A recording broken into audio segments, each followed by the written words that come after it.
girl that I just work with. That's crazy. I forgot one of that. Yeah. Alright, we're starting. Right. Shalom, shalom. Shalom. Is it Kalawam? Hello, Yahweh, Ba'ashem, Yahweh Shai, Baruch HaKadosh. Double honors to the apostles and elders of Great Millstone. And honors to you brothers out there in the highways and the byways, teaching this word in all sincerity and in truth. And yeah, there's a lot been going on, of course, but we're gonna do what we always do, which is preach the word, preach the faith, the kingdom of heaven. And I thought, you know what, we could go into the land because the land is part of the promise, is part of the covenant, always has been, and it's part of the kingdom of heaven. And we're not going to bring no confusion. See, Christianity, if you ask a Christian, like, what's the kingdom of heaven all about? What's the parts of the kingdom of heaven? You're going to get a bag of confusion. On one hand, they're going to tell you that the meek shall inherit the earth. But in another hand, they'll tell you that the kingdom of heaven is in the heavens. So which one is it? Is it earth, or is it in the heaven, or whatever? Christianity is confused as to the eschatology of the Bible, but we don't bring that confusion.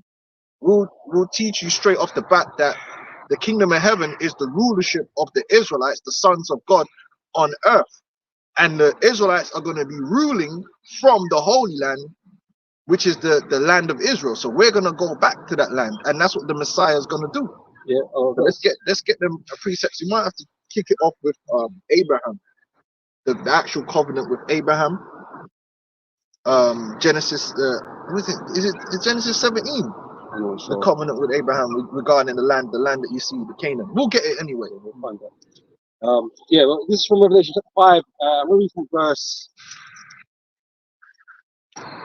8. When he had taken the book, the 4 beasts and the 24 elders fell down before the Lamb, having every one of them harps and golden vials full of odors, which are the prayers of the saints. Who's the Lamb? How is Shai the Lamb? Okay. Right? And you know, we go to Revelation 13 and 10. Yeah. Where he speaks about let me just get it. Yeah. They're part of the prayers, man. Yeah. Their enemies are put in subjection under us. You know? Yeah. They're part of the prayers, the faith of the saints. He that killeth with the sword must be killed with the sword. There's the patience and the faith of the saint, which shows you that can only happen on earth. That's another thing. Maybe we'll go into it over the process of this camp video. But judgment happens on earth. There's no judgment in the scriptures that ever happens anywhere but on earth. If you read the scriptures, all prophecy, all judgment is something which is manifested on earth, whether you're talking about good or bad. Anything, you know what I'm saying? There's nothing good or bad that a man was promised or given or taken. When a man had a thing taken away, it was on earth. Given, everything happens on earth, which is in the scriptures. Earth is the centerpiece of the story which is written in the Bible. It's never been about hell. That's something from Hellraiser. If you want to know about hell, that's in the fictional realms. And you could learn about Pinhead and the Cenobites. That's fictional. I was listening to some shit like that yesterday, and it's highly entertaining. It titillates my imagination, but it's not true. You know, the demon is in hell and man's go there to sorrow. No, man, are sorrowing here.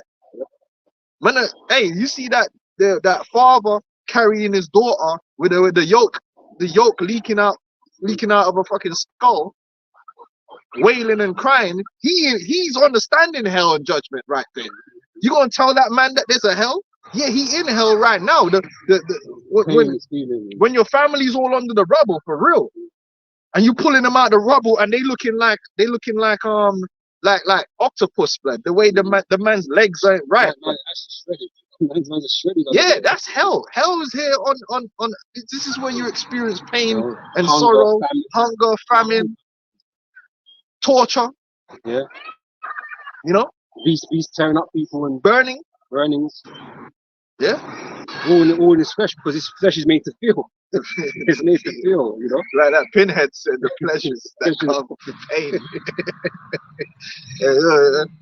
Alright, so back here, verse 8, it says, verse 9 now. And they sung a new song, saying, Thou art worthy to take the book and to open the seals thereof. For thou was slain and has redeemed us. Who's the us? Redeemed us. The saints, the Israelites, beginning with the elect, right? Yeah, the redeemed of the Lord is the Israelites, and we're going to keep teaching that because it's true. That's why it matters whether you're an Israelite or not. But you see these goofy, and this is why we say like Vocab Malone and these guys, man, like you finished, man, because you see, your argument is not logical. When it comes to the Hebrew Israelites, it doesn't matter whether you're an Israelite or not. Oh, it doesn't matter if you're an Israelite. It doesn't matter because the covenant now is with the church. It's with so to be an Israelite is negligible. It doesn't have any meaning. Why are you guys calling yourself Hebrew Israelites? Why? It doesn't matter when it comes to us. But then them JOOs can go over there, kick Palestinian grannies and their children out of their houses on record. There's record with them, man, explaining how they were pulling families out their houses, and if they didn't kill them, they just drove them out and moved right into their houses. And they did all of that in the name of what? Being the Israelites and being under the covenant. So the land is theirs. And really, on the historical covenant, not divine, because they didn't even believe in God. They were just saying, yo, we was there first. So we could do that. And then so when it comes to them, all of a sudden it matters that they're Israelites. But when it comes to us, it doesn't matter. That's contradiction. That's two different energies for the same thing. And this is the thing, simple words. It shows you all the situation, man. You can't use words like redeem to apply to everybody. No. It doesn't make any sense. Redeem is to buy it back. Buy it back, right? Which means you have to possess it before. Yep. There was no covenant made with the heathen prior. No one's coming back to the Lord except for his children, his sons. That's what the prodigal son's all about and all that kind of stuff. That's him coming back or us coming back. Redeem doesn't apply to the other nations. It doesn't work. Well, hold on. All the prophecies, like even in Isaiah 63 says the year of my redeemed is come. Like all the prophecies which speak about redeemed or the Lord being a redeemer all apply to the nation of Israel. Hold on, let me get a scripture on that real quick because that's a good point. The Gaal, the kinsman redeemer. Yeah, that's right. Yahushua, Isaiah 43 and 14. Thus saith the Lord, your Redeemer, the Holy One of Israel. For your sake I have sent to Babylon and have brought down all their nobles and the Chaldeans whose cry is in the ships. So the Lord was always redeeming the nation of Israel, redeeming the Israelites. Right? And there's plenty of scriptures on that, but let's continue. Okay, yeah. Bring that. So of Luke 1 and 68. Blessed be the Lord, power of Israel, for he has visited and redeemed his people. His people are the Israelites. But you see, on one hand, his people are the church, except when you want to justify the Israeli state, and it's like, oh, no, leave Israel alone because Israel, that's God's people. Wait, hold on, wait. So this is the madness and the confusion. These guys are replacement theology when they're dealing with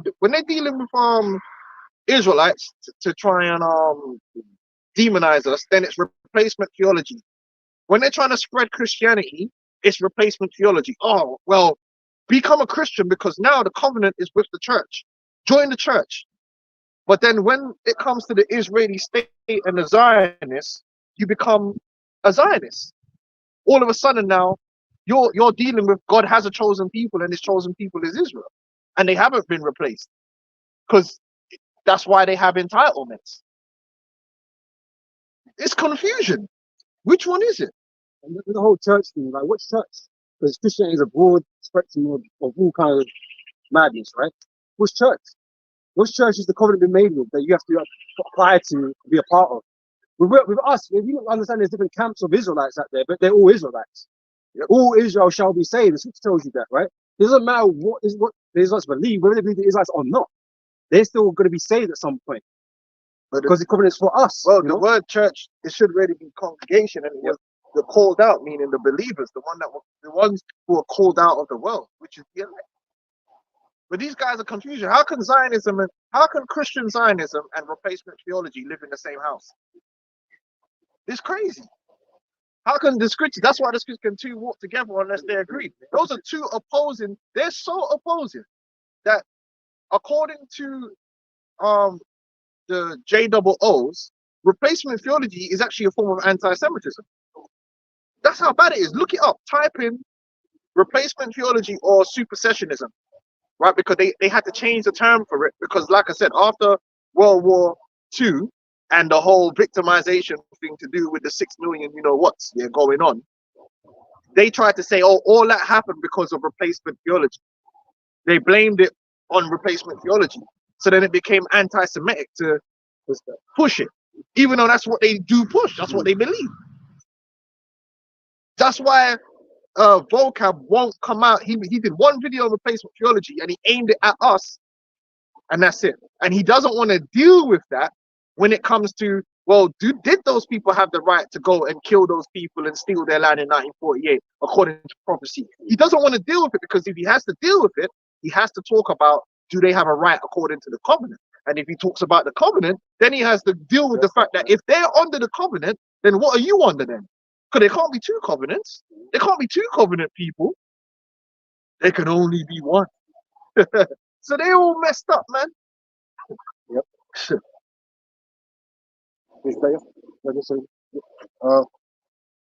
And he has raised up an horn of salvation for us in the house of his servant David. That's the Messiah, which is Yahweh Shai. He's a horn of salvation for us, the Israelites. And that's who we lean upon, the real Israelites. Now you're going to get Israelites out there that they say they believe in Yahweh Shai. They say they believe in the scriptures, but they really only believe in themselves. And we're seeing that. They're really guys that they haven't denied themselves. They don't know what it means to deny yourself. What does it mean to deny yourself? That means you succumb to the will of the Most High, despite how it might make you look to others, especially other men or women, or how it might make you feel.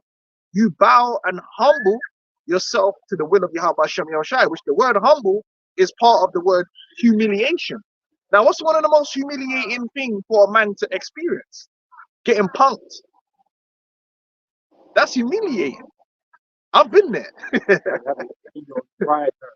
Yeah, you ego. Nobody wants to get humiliated. Everybody want to be the done, right? Everybody want to be the bad man, the big man. That no man can't tell me nothing. No man can't talk.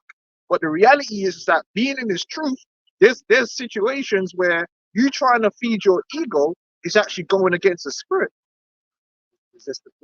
You're taken away from edification. In fact, give me the scripture, dust where it talks about dusting your feet. If they don't receive you, dust your feet off. You go out and you teach in a place and people start violating and they try and attack you and they want to do this and that to you. It's not for you to now defend your manhood now, right? Oh, them man beat, man. So you know what, man? We're gonna get our get back, you know. Let's go get the man them. We're gonna go back round there and we're gonna show them a thing. That's you feeding your ego, because you showing them a thing isn't giving glory to Yahweh Shem Yahushai. Because he told us to teach this word, teach this word. So that's what takes precedent over even your own ego, over even your life, to that degree. So certain times, if a man come and violate, say like a guy, you could defend yourself, but then the next steps you take after that is supposed to be thinking, what's the best thing for the ministry? Not what's the best thing for my ego. What's going to make me look big? Because I don't want them other camps to say that I'm a pussy. Listen, bro, this is what we do know. You can call me a pussy. As long as the edification is going out and the knowledge of the Heavenly Father is being made manifest in every place, it is what it is. Oh, no. Yeah, it's straight to the point. It's about Matthew 10 and 12. And when ye come into an house, salute it. And if the house be worthy, let your peace come upon it. But if it be not worthy, let your peace return to you. And whosoever shall not receive you, nor hear your words, when you depart out of that house or city, shake off the dust of your feet. Just keep it pushing. Keep it pushing. This ain't about you. These guys are out there like today. They say they want to go out there because of what happened with that camp and them Palestinians. And first and foremost, you shouldn't have been out there. There was no edification to be had. You ain't gonna edify a man that's in a highly emotional state, because a man that's in a highly emotional state, or a woman, is not trying to hear nothing that you're talking about. Palestinian dons are out there because they've been dealing with a situation for the last 70 years that involves blood, and they ain't nothing more emotional than blood. They ain't nothing more emotional than blood. When a man's feeling violated because blood has been shed. Then on top of that, they're watching videos of their cousins and whatever with their yoke hanging out and all broke up, and they're going out there angry and in flames, and you're going out there trying to tell them Allah don't exist, and there's no reason in there. There's no possibility of reason there. What edification is going to come from that except making you look like you're tough? You want to look tough, like I'm bold and all that, but there wasn't going to be no edification. All that came from it was argument and contention and strife, and then now you got to waste more time and energy, which is what you're doing, into going back there to prove to someone that you're tough guys. But how does that prove the power and the spirit and the word and the truth of Yahweh Hashem Yahushai? No, you pulling up for your ego. You want to look tough. Instead of saying, yo, nah, man, we're just gonna go out into a different camp spot and teach the word to fish, to be fishers of men. When they're going out here today, trying to act smoky, you're not being fishers of men. Wise as serpents and harmless as doves. Go on, huh? Yeah, just something. Yeah, you can read it. Yeah, of course. This is Matthew 10, I'm just down to 16. Behold, I send you forth as a sheep in the midst of wolves. Yeah, the world is gonna get smoky. Now, that's not saying if we're here right now and a dude come up in my personal space that I'm just gonna be like, yo, no, man's gonna get into the stance, yo, you need to back up and de-escalate, but don't escalate it, because sometimes you gotta understand when you need to show that you're ready to take a man out. But that's part of being a man. Anyone that's ever worked in any kind of customer service that you've ever had to deal with certain type of people, there's different ways to deal with people. Certain people, if you go too docile with them, they'll see that as an invitation. With certain people, if you show that you're ready, they're ready, and they want to rock because of that. They get. You know what I'm saying? And if you escalate, they want to escalate. So you got to straight away judge the situation, but above all things, be ready to defend yourself, man, and stand firm. Now, if man says, oh, there's 50 men over there and they're gonna run over here, we're gonna come back and murk you off. We're getting out of here, man. We ain't got no time for that. How are we gonna teach man coming with machetes and sword fighting? This ain't no kung fu show. What's wrong with these guys, man? Hey, go on. It's just maturity, man. But they haven't denied themselves. Yahweh Shai himself was captured and was slain for the profit of the ministry. Yahweh Shai could have played the tough guy role, but sometimes you gotta chill. Sometimes you got. That's what it means by turn the other cheek. Sometimes you gotta let things go and let's say, you know what? Let the Lord fight my battle for me. And it happens all the time. Someone would do something to a brother, and really, we want to go get. You want to get back. It's a natural thing. But you're like, you know what, brother? Just allow that. We're just gonna send up curses on them, and we're gonna focus on what we need to be doing, and the Lord gonna deal with them, man. That's what you guys should have done. Just put curses on them and kept it moving. That would have showed more power. If you'd have said through the eyes of the whole world, you know what, man? Them man violated, and our power is gonna judge them. He's gonna judge them openly in the sight of all people, and you're gonna know that they're being judged by Yahweh Hashem Yahushai. That would have been more fruitful and edifying than you, man, trying to get gas money to go down there and war in the flesh. Go on up. Behold, I send you forth as a sheep in the midst of wolves.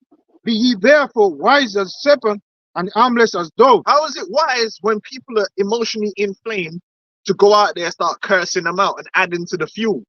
What did you think was going to happen? What happened is exactly what I know would happen. You gotta read the room. Dudes are out there vexed. One dude might be there, his grandmother just got a yoke blown out or something, yeah, and you're out there trying to tell him F him and F this and but they don't want to hear that. They're gonna just get carnal. You're not gonna be able to reason with a person that's in a highly emotional state. That's part of being an adult. Even as an adult, you know, yeah, hold on, bro. We're having this argument right now. If I try and produce logic ain't gonna work. Even with you, sometimes you might get angry and emotional, and you don't want to hear no logic because you're fucking angry. You need to chill. You need to chill. You need to calm down so you can come back and start thinking straight. Yeah. Them dudes were being clowns, but they were trying to put on a show for men. Yeah, we're tough. Yeah, we're the Israelites. Yeah. Come on, man. You need to grow up. You see, book of 2 Corinthians. Then you're gonna take people's gas money. Cost of living is through the roof. Now people need to donate money for you to go down there. For what reason? You just go teach someone else and put it up on the live stream, and the flock is edified. Why you gotta when I ask you for gas money, bro? To do what? Wasting people's money, man. Go on now. 2 Corinthians 10:4. For the weapons of our warfare are not carnal. The weapons of our warfare are not carnal. No.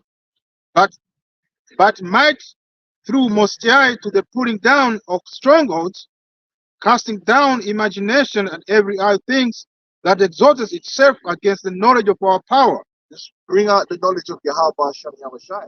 You don't have to play the tough guy role to do it. To bring out edification. Let all things be done unto edification, not unto drama. Well, we live in a society that everybody's feeding their ego and feeding into drama. That's what people love. Ego and drama. Everybody wants to be the tough guy. Everybody wants to be the bad man. Nobody wants to be humiliated. But sometimes you're gonna be humiliated. And you have to accept that humiliation and say, you know what, man? Let the Lord justify me. The Lord knows what's really good. How is a great example of that, man, because he had all the power, man, to do what he wanted to do if he wanted to do it. The man said he couldn't save himself off the cross, man. Now the Lord could have mockery. He could have been, yeah, they made mockery of him. The Lord could have got in his feelings and got in his ego and said, I'll show you. And he will, but there was time and a place, because that's what it means to bow to the will, to deny yourself and bow to the will of Yahweh Hashem Yahushai, man. That's right. But them guys don't want to deny themselves. They still want to be niggas, man. Niggas be niggering, and that's all it is. We're seeing niggas niggering. It's we all grew up around it. We know what Jake is like. Why do you think Jake is in jail? Why? How many cousins? You man that's watching the video right now, how many cousins you got in jail? Let me know. No, they don't tell me personally, but you know, I got cousins and man in jail. This brother probably got cousins somewhere in jail. This brother, I don't know. Been in and out of jail. And brothers-in-law and all, and it all bound down to Jake always ego tripping, man. Most of the time, Jake in and out of jail, they were ego tripping. There was a situation that really, if they were smart, they could have just slid out of it, and their life would have been better off. You know how many men are sitting down in jail for 15 years, and then they turn around and after 10 years, they're like, you know what, man, I should have handled that situation different. My ego wasn't worth it. It wasn't worth not seeing my children for 15 years. That man didn't see the bigger picture. Ego tripping. Niggas coming to the truth, that's an ego trip. Where all of us are gonna get together and we're gonna go down there for what? Ready to do what? To achieve what? Then your ass get hemmed up. You get into a situation, you get hemmed up. First of all, they're gonna say you went there with that purpose. They're gonna say, hold on, you got videos of you guys going there. The judge is gonna be like, hold on, you guys go there, knew in there would be a confrontation. You went there purposely, knowing there'll be a confrontation. You didn't try to de-escalate. It's like these football hooligans, man. Yeah. That's what it was, yeah. Like, we're gonna go down there, like, you know, pull up boys and all this bullshit. Niggas is of the world, man. Like I said, niggas be niggering, man. That's all it is. And then they try to act like they're men of the Lord. Yeah, the Most High. Listen, you better hope the Most High don't have Satan out there for real. Well, this means you ain't following orders, man. I don't know what kind of, pat on the shoulder you think you're gonna get. Then nigga go jail and then pray for me, and put up a GoFundMe. Fuck out of here, man. Go up. GMS, you guys are cowards. Listen, I'll be a coward. That's all right. As long as the word of the Lord is being uplifted, I'll be a coward if that's what it takes. Because we'll be able to say the opposite of these guys in jail and stuff, man. The humility that we would have shown and the persecution we would have faced, it would have been worth it. Hey, you know what, man? Since these guys are so fucking tough, why don't you go down Gaza and start cursing them out down there, man? Why don't you? That's why you guys are so tough, yeah. Why don't you just set up camp in the middle of the Gaza Strip, yeah, and start cursing them out and telling them about how Allah ain't a real God? Yeah, the small hats by your Yeah. Go on the border in between them. Stand right there on the border in between them, set up a camp here, pull up boys, and start cursing out Amalek and right in the middle of that. Since you're so tough, wouldn't make sense, would it?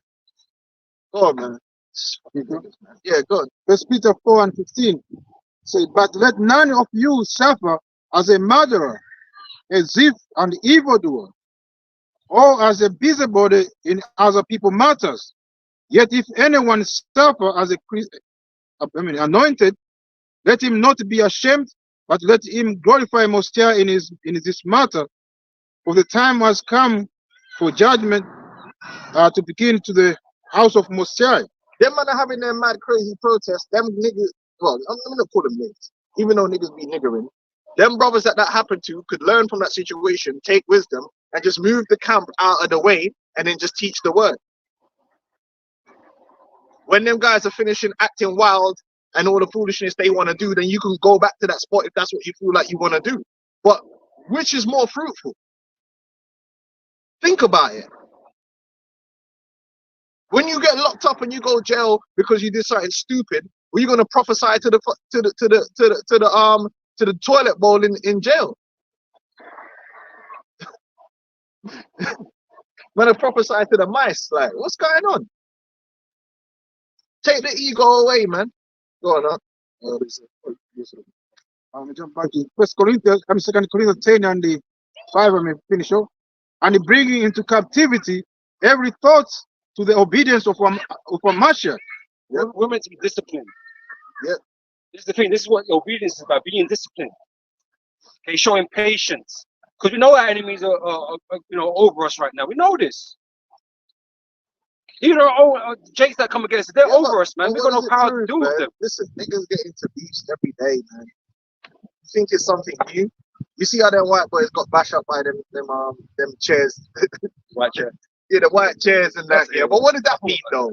I mean, ultimately, we're still in captivity. It's comedy, man. Here in the UK, ain't nothing new for a white boy to get punched up, right? But at the end of the day, how is that edifying, innit?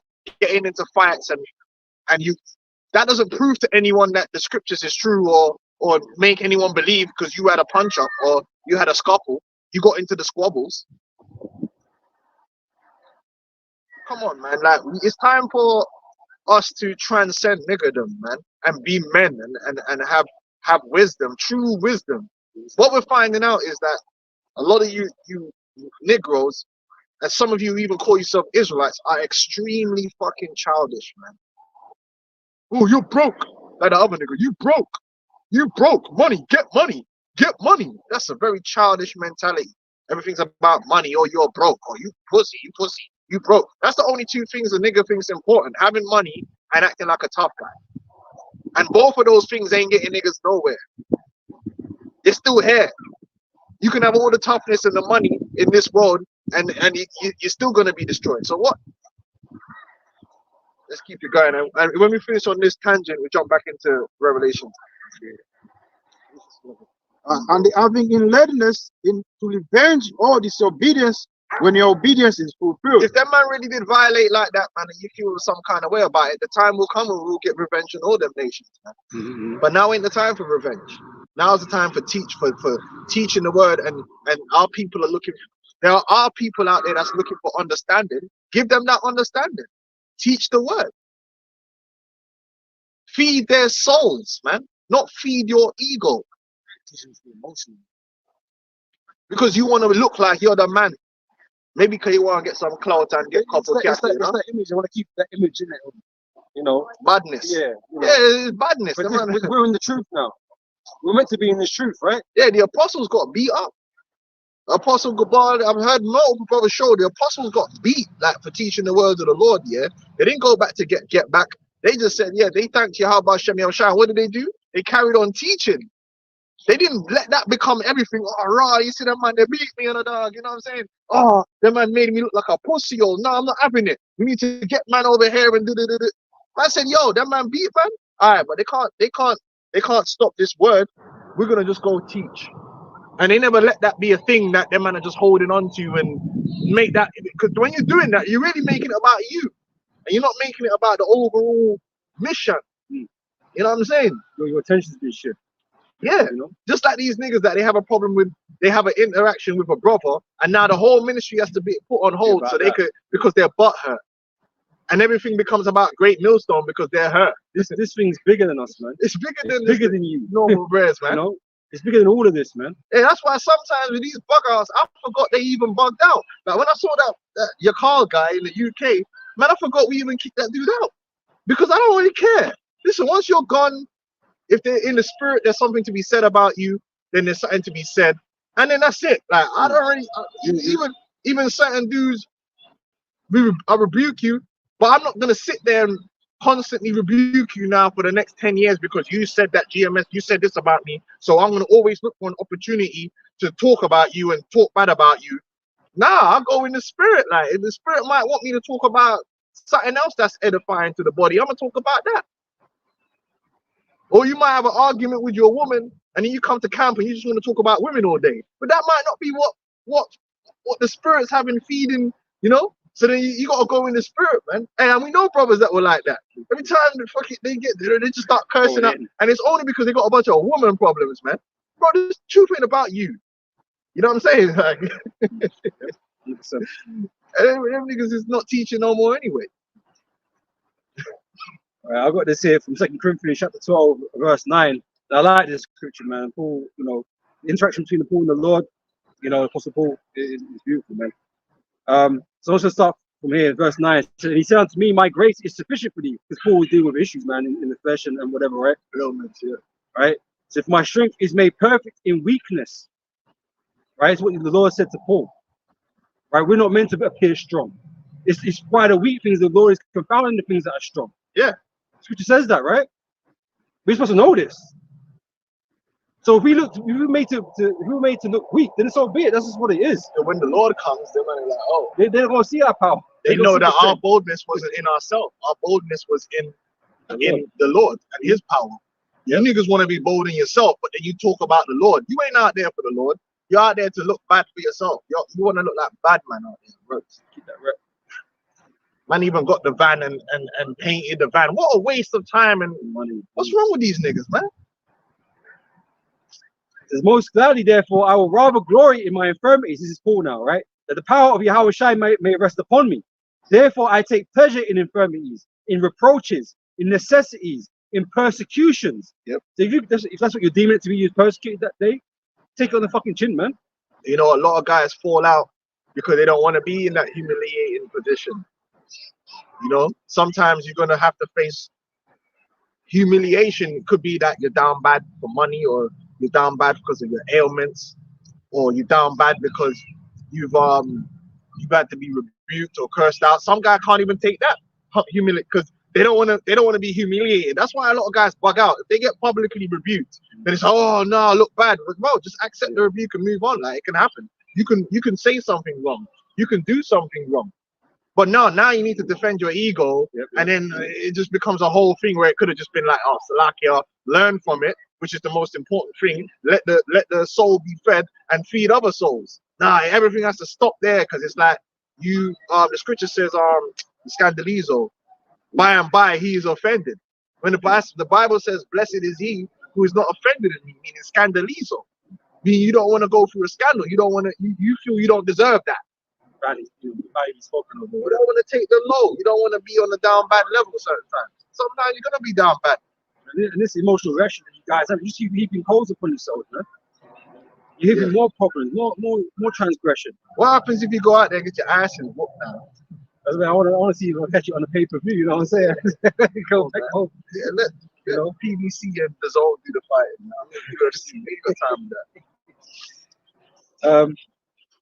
It says, in persecutions, in distresses for Yahweh's sake. For the Lord's sake. That's why we go for it, man. Not for our own selves. Ego. You know? You're going to purposely go and put yourself in a situation for your ego.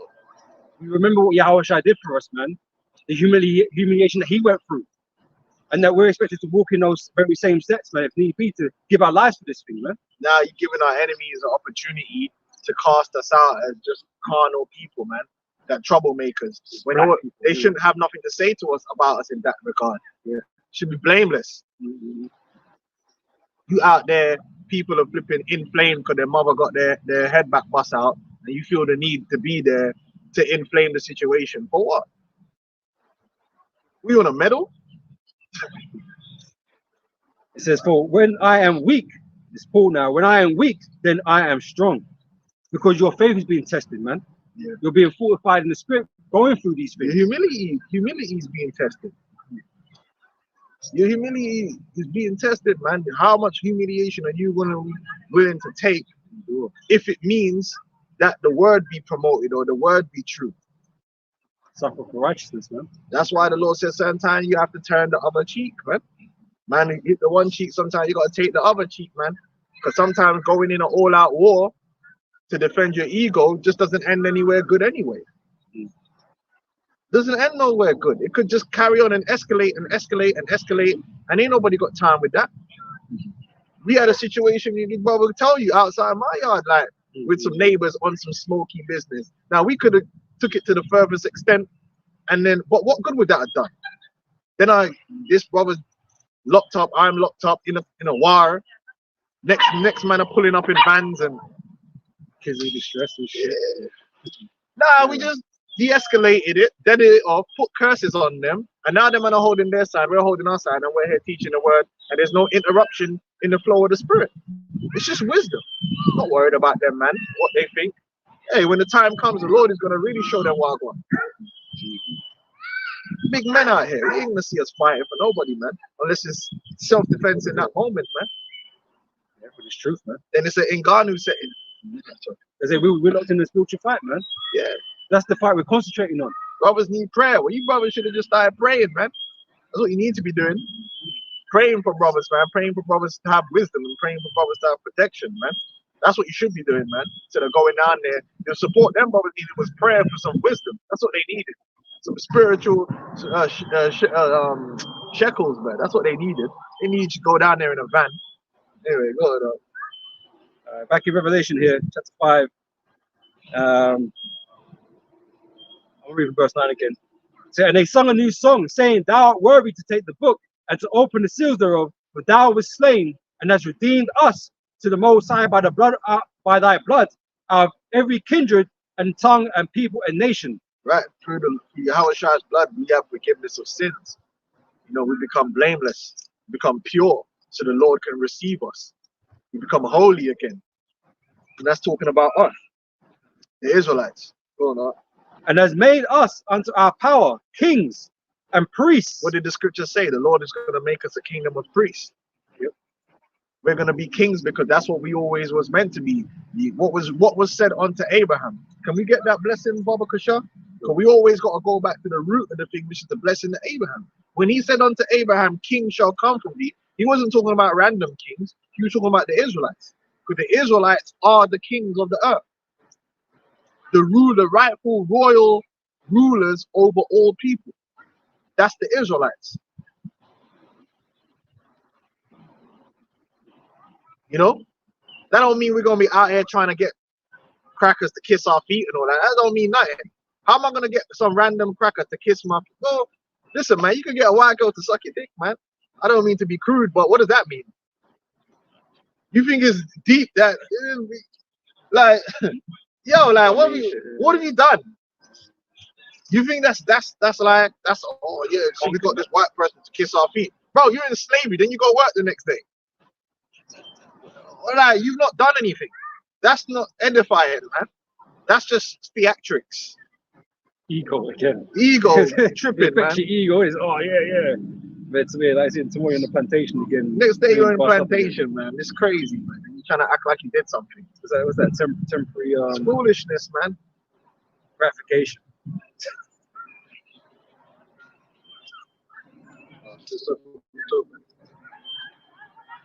Yeah. This is the blessing unto our forefather Abraham, man, which all the covenants are based upon this covenant, are an extension of the original covenant.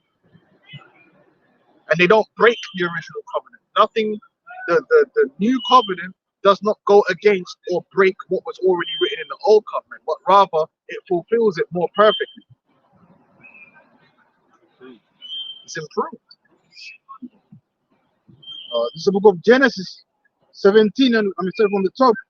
And when Abram was 90 years old and 9, the Lord appeared to Abram and said unto him, I am the Almighty power. Walk before me and be thou perfect. Walk before thee and be thou perfect. Well, how was Abraham perfected? For his faith, and so shall we be. Because we obey. We're gonna be obedient. Obey is better to obey is better than sacrifice. And we're being hold on. What does the scripture say the purpose of the ministry is? The perfection of the saints. Through this ministry, we're being perfected to play the role. Because to be a son of the Most High, you got to be perfect. The scripture says, what did Yahweh Shai say? Be ye perfect, even as your Father in heaven is perfect. You know? And you ain't going to be perfected by feeding your fucking ego. You really perfected through humility, man. Because humility brings, well, you know what that brings? You get exalted. Good. So book of Psalms 34 and 18. The Lord is nigh unto them that are of a broken heart, and save such as be of contrite spirit. Yeah, you gotta, in this truth, you obviously you're bold in the Lord, but you also understand your limitations and your issues and your weaknesses, man. And so you stay humble and stay grounded. You know, you always have to remember that we need saving, man. We ain't gonna save ourselves, man. The Lord is performing a miracle to deliver us, man. Because we left up to our own devices, we threw 5 times over. The Lord tells us, man, that we're worms. The worm is a defensive creature, man. Wretched. You know? Paul said, oh, wretched man that I am, man. Gotta be humble, man. Feeding the ego. What was that movie? I'm a fan man. You know, Devil's Advocate. When he's in a speech. No, Al Pacino. Pacino. And he was saying that's what Satan does. Got people out here just feeding their egos, man. Massive ass egos for no reason. And that leads into pride. And you know what pride comes before? Say pride is not made for man. You know, and pride is saved for the Most High and man. Yeah, man. You know, it's doing too much. Genesis 17 and 2. And I will make my covenant between me and thee, and will multiply thee exceedingly. Yeah, when he said multiply thee exceedingly, right? We know that Abraham had the 6 sons by Keturah, which is the Midianites, and we know he had Ishmael. But Ishmael's in the news, man. Just you know, ready to go buck wild, man. You know, wild man, right? We know that 12 princes came out of Ishmael, and they are a great nation in terms of there's a lot of them fuckers running around, but they weren't the exceedingly fruitful that the Lord was talking about, because Ishmael wasn't part of the covenant. Ishmael and the 6 sons by Keturah, yes, they were children of Abraham, but they're not the children of Abraham. They are not part of the covenant in any way. So this covenant which is being spoken there, when he said I will make a multitude of thee, he wasn't talking about them. The multitude is talking about that seed that he was going to have, which that seed is Jacob. Yeah, I think the Lord says it, surely you should be a great nation, but my promise to my seed will make you Isaac. Yeah, that's what he said. He said that. You know? He said that. Said that. Right? But then you get this pussy old whole Cab Malone. Oh, well, Abraham thought when he said seed, he was talking. But man, shut up, man. No one cares. You little baby killer, man. Get out of here, man. Blood sucking vampire, man. You ain't no authority on the scriptures any damn way. No, go learn how to rap. That's what you should be doing, man. Maybe before the kingdom comes, you might learn how to spit one good 16 in your life. That's what you need to be working on, man. Go work on your cadences, man. Stop trying to deal with the scriptures because you whack, man. Just a weak dude, man. Ain't no authority. Trying to like twist up the Most High's words. The Most High speak. That wasn't no dark saying. He said it was a seed. And how do you know it was a seed? Because he said that seed is gonna be in Egypt. So what was that like? Some spiritual seed in Egypt? Were they floating around? You know, and he went. The Lord went to see Jacob, man. Jacob showed him in a Oh vision. yeah, Isaac and then Jacob. So it was a physical seed. You're acting like there was no precedent after that to confirm who the seed was. Like Abraham just thought it was a physical seed. So what's all that with Isaac and Jacob going on about?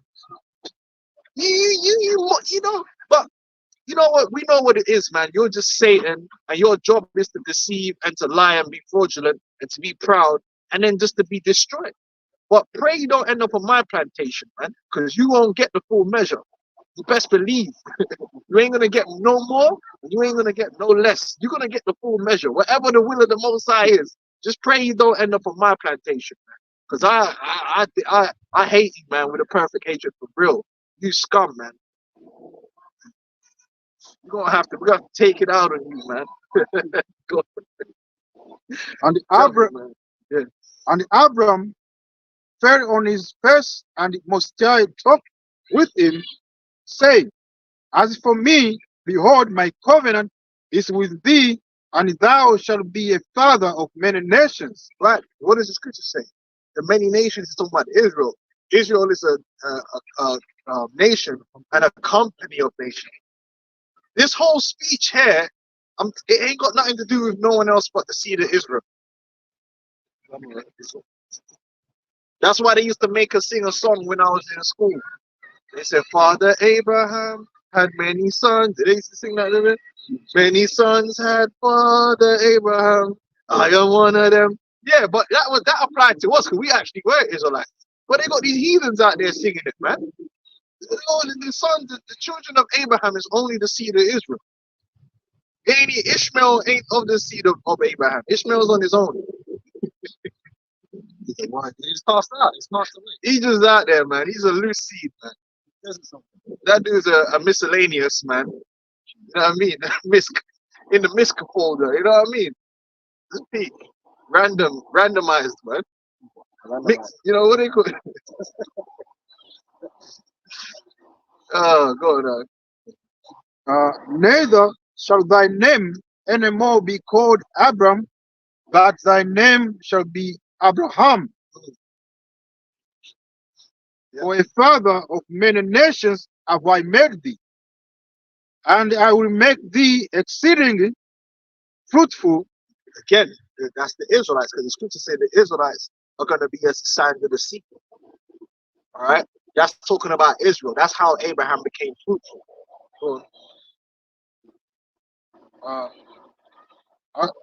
And I will make thee exceedingly fruitful, and I will make nations of thee, and the kings shall come out of thee. Right, the kings that came out of Abraham are the Israelites. The nations that came out of Abraham, that's the nations that matter. That's the scripture says, thou only of all the nations have I known. Why do you think the scripture says a nation and a company of nations? Because each tribe is like its own nation. And the Israelites are kings. We rule as the prince thou has power with the Most High. That's why when we go back to Revelations, it says, Lord has made us what? Kings. Kings. Because that goes back to the covenant with Abraham.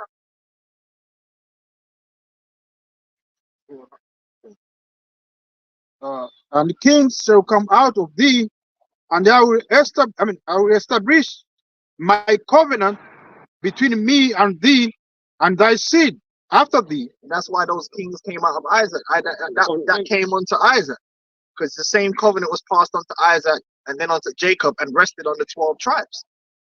But in their generations for an everlasting covenant. Right, the Lord is still to this day dealing with the Israelites as a people. The covenant with Abraham was an everlasting covenant. And that's why the covenant was established with the Israelites through Moses. The Old Testament, the Old Covenant, which I believe is Exodus, the 19th chapter, with the hyssop. 19, isn't it? Is it 19 or 24? 19.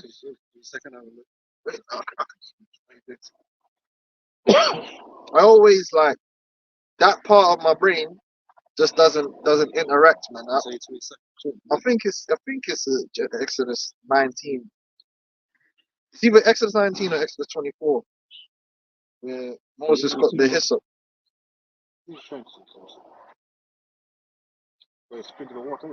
Yeah. Or 20.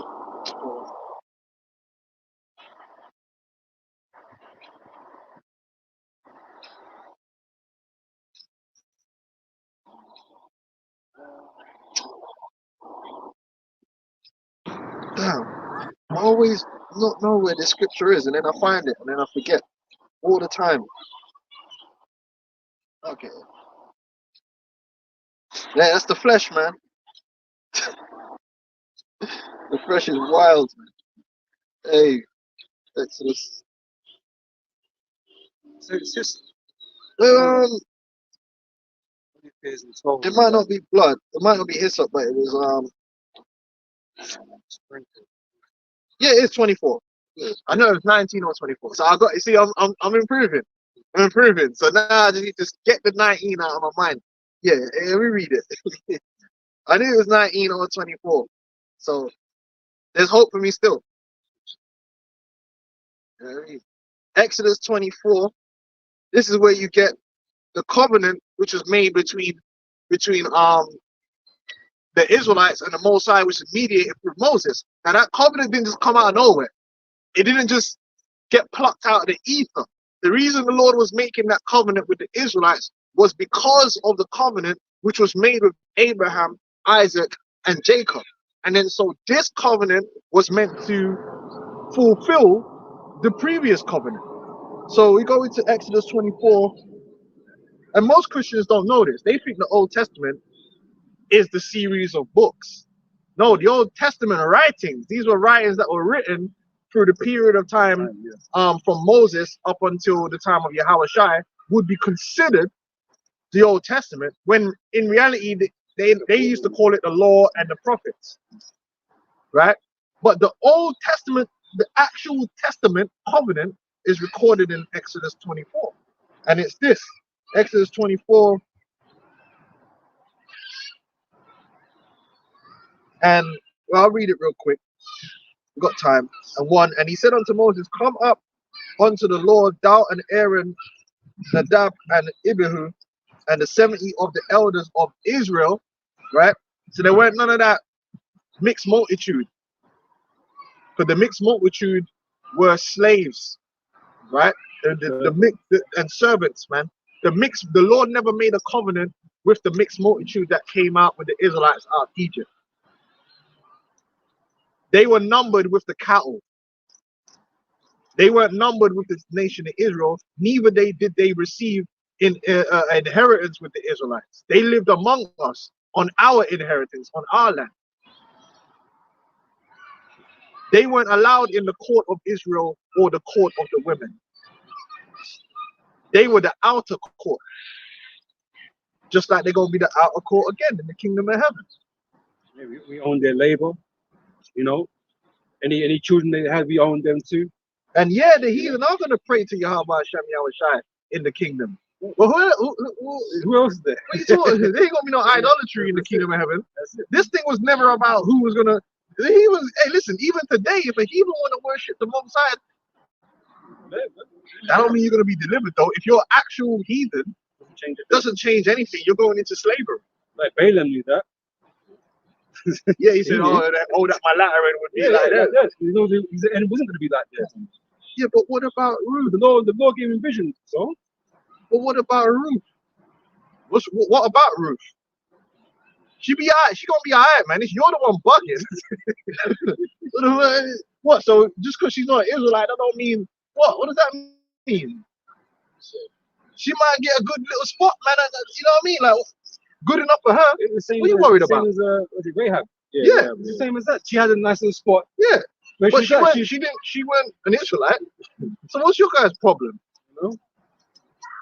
She might be, good little concubine situation going on for her, man. And eat some pineapple or something, man. What's your because they could be living alright. She could be living alright, but she just won't be an Israelite. She won't have the, what are you guys worried about that for? There's levels to this thing, man. Anyway, she might get a mango. And Moses alone shall come near the Lord, but they shall not come nigh, neither shall the people go up with him. And Moses came and told the people all the words of the Lord and all the judgments. And all the people answered with one voice and said, all the words which the Lord have said, we will do. So this is part of the covenant that we, in order to receive the things that the Lord had promised unto us as a people through Abraham, Isaac, and Jacob, we had to keep the law. We accepted the terms and conditions, man. And that's the Old Testament. Yeah. But we broke the Old Testament by not keeping the law. But the Lord is not going to break his covenant he made to Abraham, Isaac, and Jacob. That's why there has to be a new covenant in Yahweh Shai. You know? Come on. Just to back up what you were saying before, like this covenant didn't come out of nowhere. It wasn't just a random thing the Lord decided to do that day. Yeah. You know, I'm going to read this from Exodus 2. Right? And it says here, verse 23, and it came to pass in process of time that the king of Egypt died, and the children of Israel sighed by the reason of the bondage, and they cried, and their cry came up unto the Most High by reason of the bondage. And God heard their groaning, and God remembered his covenant with Abraham, with Isaac, and with Jacob. And God looked upon the children of Israel, and God had respect unto them. That was before the whole Moses and why? Because there was already a covenant in place. Yep. And that those covenants of Abraham, Isaac, and Jacob are still in place to this very day, which is why there's going to be a new covenant. I didn't hear the Lord inquire what Ishmael was doing. Ishmael was doing what he's doing now. He was in the desert, acting wild, man. Out there just drinking camel milk and you know what I mean, sword in the hand. Yeah, you know what I mean, raiding people and doing crazy shit, man. That's what Ishmael is on, man. Killing each other, doing what they got to do. Smoking shisha and bandits. Yeah, man. Wild, man. Niggas is out there with grenades and running up and dropping the button. Did you see that video? Dude ran up out of the bush and put the bomb on the tank, man. I was like, yo, this nigga, wow, that's some wild shit, man. he put the bomb on the tank and ran away. Then another nigga came with a damn grenade launcher. And the niggas a grenade standing there, just grenade. This IDF is weak, man. Yeah, IDF is. Yeah. They need America, man. They need some help. They need some Negroes on their squad, man. Cause them Amalekites, they ain't got it, man. But anyway, good. This is book of Isaiah 41 and 8. But thou, Israel, art my servant, Jacob, whom I have chosen, the seed of Abraham, my friend. There you go. But vocab said, nah, it's not that. It wasn't a physical seed. So then Jacob wasn't a physical person, and neither was Isaac. It was just constructs, yeah. So what's that? Some zeitgeist. Seed in itself is not physical, right? Yeah. Metaphoric. We know vocab. You know that seed is physical, but we go, you know. Yeah, we know that you probably on the other side too. You're a demon, man. You can expect anything from these demons, man. Man's got a cross-dressing friend, so you probably dealing with a lot of physical seeds. So you know exactly what we're talking about, man. I said probably, you know, you can't put nothing past these demons, man. Yeah, you can't trust these demons, man. They got cross-dressers, all sorts, man. They don't believe in the laws, so he knows what them man are on. This is the thing. You know, they believe what they want to believe, man. Man are out there doing madness behind closed doors. Anyway, Exodus 24:5. And he sent young men of the children of Israel, which offered burnt offerings and sacrificed peace offerings of oxen unto the Lord. And Moses took half of the blood and put it in basins, and half of the blood he sprinkled on the altar. And he took the book of the covenant and read in the audience of the people. And they said, all that the Lord hath said we will do, and be obedient. And Moses took the blood and sprinkled it on the people, and said, behold, the blood of the covenant, which the Lord hath made with you concerning all these words. Right? So that's when the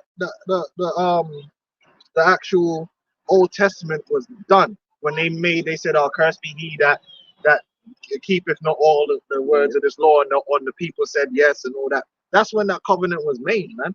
But now there's a new covenant. But what's interesting is that covenant was made before they did what? Entered into the land. And the same thing's going to happen again. The new covenant is going to be established before we actually enter into the land. Because the land is actually part of the covenant too. with Abraham to give the seed. The land is part of the whole. You know, like when you get a job, certain jobs they get like this. You know, the school we went to. Do you know that there's a house, yeah, that's across the road from the school that's actually part of the caretaker's job? Yeah, you know, I see a lot of these in school put the same thing. Yeah. So like, you get the job, you get a contract for the job. Part of the job is you get the house, and you stay in the house for free to watch over the school. So it's the same thing with the covenant he made with Abraham. You're gonna get the job. You're my people. You're gonna be my sons. You're gonna be running things. This land is part of the deal. I remember as well. It's something the Lord has always repeated unto Abraham. When Abraham left, he said, "The land you walk upon here, this is going to be yours and your seed." That's what he said. He told him this is going to be for you, right? But obviously, Abraham never received that land at that time. The same way, you know, Isaac never received that land at that time. They lived in the region around there, but they never received. It was never theirs at this moment. The fulfillment is when Jacob and Israel received the land. That's the fulfillment of that. And even then, not to its full extent. Yeah. Because we won't get the full extent of the land once the second covenant has been made, right? And we return home. We won't get the full extent of the land that was promised to us, man. Again, it wasn't promised to nobody else. You know, the Canaanites were temporary occupants. And the Philistines. The Philistines had a portion as well. Yeah, they were temporary occupants. Because the Lord never really wanted it in their position in the first place. But you know, things go and prophecies have to come to pass. But just like now. Mm.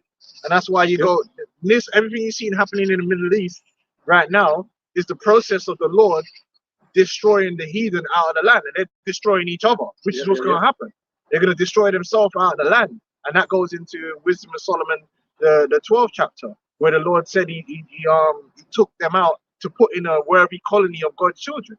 Yeah. Same thing the Lord did to the Canaanites is happening right now to them heathens over there. They're all going to be dispossessed because they're not worthy, are they? Let's be real. Look at them. Look at them. They're not worthy. But even though as Israelites we're entitled to that land, that don't mean we're going to go out there and kick Palestinian grannies out of the land. Because why? The Messiah is the one that's going to redeem. We have to be redeemed first. We're unworthy to have that land right now. We have to be redeemed, changed, and be established in the new covenant. And that's when Yahweh Shai is going to give us that land. So even though we believe what we believe, we still wouldn't go over there and start kicking Palestinian grannies out of their house with the pita bread still in the oven. And that's what these guys did. And Vocab Malone condones that. Because, well, we know why he condones that. Because he's a thief at heart. And he's a so-called white supremacist. So he would justify anything that the Edomites do. And anything we do will automatically be vilified and condemned. So we preach hate, we need to be stopped. They do hate, and they have to be supported. And then you wonder why in the kingdom we're gonna bust you up for fun, for shits and giggles. Because your hypocrisy is crazy. These guys are literally blowing up children, man. Hospitals, refugee camps. Same time, you love it. I see one video, there was this bare bodies there looking like octopuses. Legs all looking like octopi, octopi, man. Them man look like they had the flexibility element, man. They had the flexibility factor, man. Them man out here looking like Mr. What's that my man from Fantastic Four, man? Mr. Fantastic. Them dudes is all stretched out and bones are all moving the wrong way. I'm sure it's Mr. Fantastic. It's Mr. Fantastic, yeah, but Reed Richards, man. They're looking like Reed Richards, man, dangled out everywhere, man. Twisted up, contorted. And they're doing that off the back of what? Revenge. But we talk about revenge. Oh, we do a video. Man, part of the video, you know, one of the brothers, he does depictions of the heathens in the kingdom. And I'm like, oh, see, these guys have a fetish. They got a fantasy about These men are actually that. Forget the cartoon. These men are actually fucking twisting these men babies and bodies up into pieces, and he ain't got nothing to say about it. Wow, you really like that? That's why I don't take. We told you, don't let these pussios shame you into doing away with your faith. Keep your hate, because they don't have a problem with hate. They just have a problem with you. Don't worry about hate. Hate them. There ain't nothing wrong with that. And we will continue to preach hate, and we will preach love. We will preach justice. Yeah, hate and love is part of life. It's part of the scriptures, man. These lot do hate, and no one ain't got a problem with it. It's a joke. Videos coming out every day. 3-year-old's face missing. Anyway, go on. Genesis 17:7, and it reads, I think it's Genesis 14 where he promised Abraham land. Yeah. and I will establish my covenant between me and thee and thy seed after thee in their generation for an everlasting covenant. Actually, we don't need that. This one. Yeah, to be a power unto thee, to thy seed after thee, and I will give unto thee and to thy seed after thee the land wherein thou art stranger. Now let's get Revelations 21, because what happens in Revelations 21? The Lord becomes the God of the people, and they're going down into the land. The Holy Jerusalem coming down to subdue the land. So it's like, come on, that's what's being fulfilled. And we don't call it Zionism, we just call it the scriptures, man. That's just prophecy. But these men came up with a Zionism because what they're doing is they're through despiteful minds trying to use the scriptures loosely to justify their lust and their greed for the land, because they know these top Zionists, they know that they're not the Israelites. Benjamin, that's a real Jew, knows he's not an Israelite. They know. They're not ignorant because they got the records. They know the truth. The lie is just very convenient to tell, so they keep the lie going. Now some of these lower level Orthodox ones actually believe they're Israelites. They might believe that. I'm talking about the elite, the ones that have the secret. They know, like, we're not the Israelites, but this is useful. This is useful to teach that. All the Zionists were atheists. Meaning what? What is an atheist? Just someone that has a contempt for God. That's it, because they know God exists. Even the Satanists know that the Most High exists. They know the Most High exists. To say they're an atheist is basically saying, to hell with the Most High. That's basically where they're coming from. It's a contemptful stance and statement. To speak lies, you have to know the truth. And to show the mockery, it's like, yo, and you know what? Just to furthermore to that, we're going to take the land and we're going to pretend that we believe in all this. We take it anyway by the sword. Wild shit, man. Yeah. Was that you on that? Okay, no, hold on that. Let me get the Revelation 21. That's why he didn't want to go into no prophecy, man. Wow. He said, nah, we ain't going to deal with the prophetic implications anymore. Of course you're not. Of course you don't want to deal with it. Because prophecy destroys you. The spirit of Yahweh Shai is a spirit of prophecy. And your Christianity and prophecies don't go together. Christianity is nothing more than confusion. And it's a useful tool because of that confusion to get out of it whatever you will. And that's what Vocab Malone's doing. And the rest of these goofy heathens. That's what they did. That's how they justified slaughtering the Native Americans. That's how they justify everything. They'll just find a way to twist it however they want to achieve their goals, man. It's Revelation 21, chapter 21, verse 1.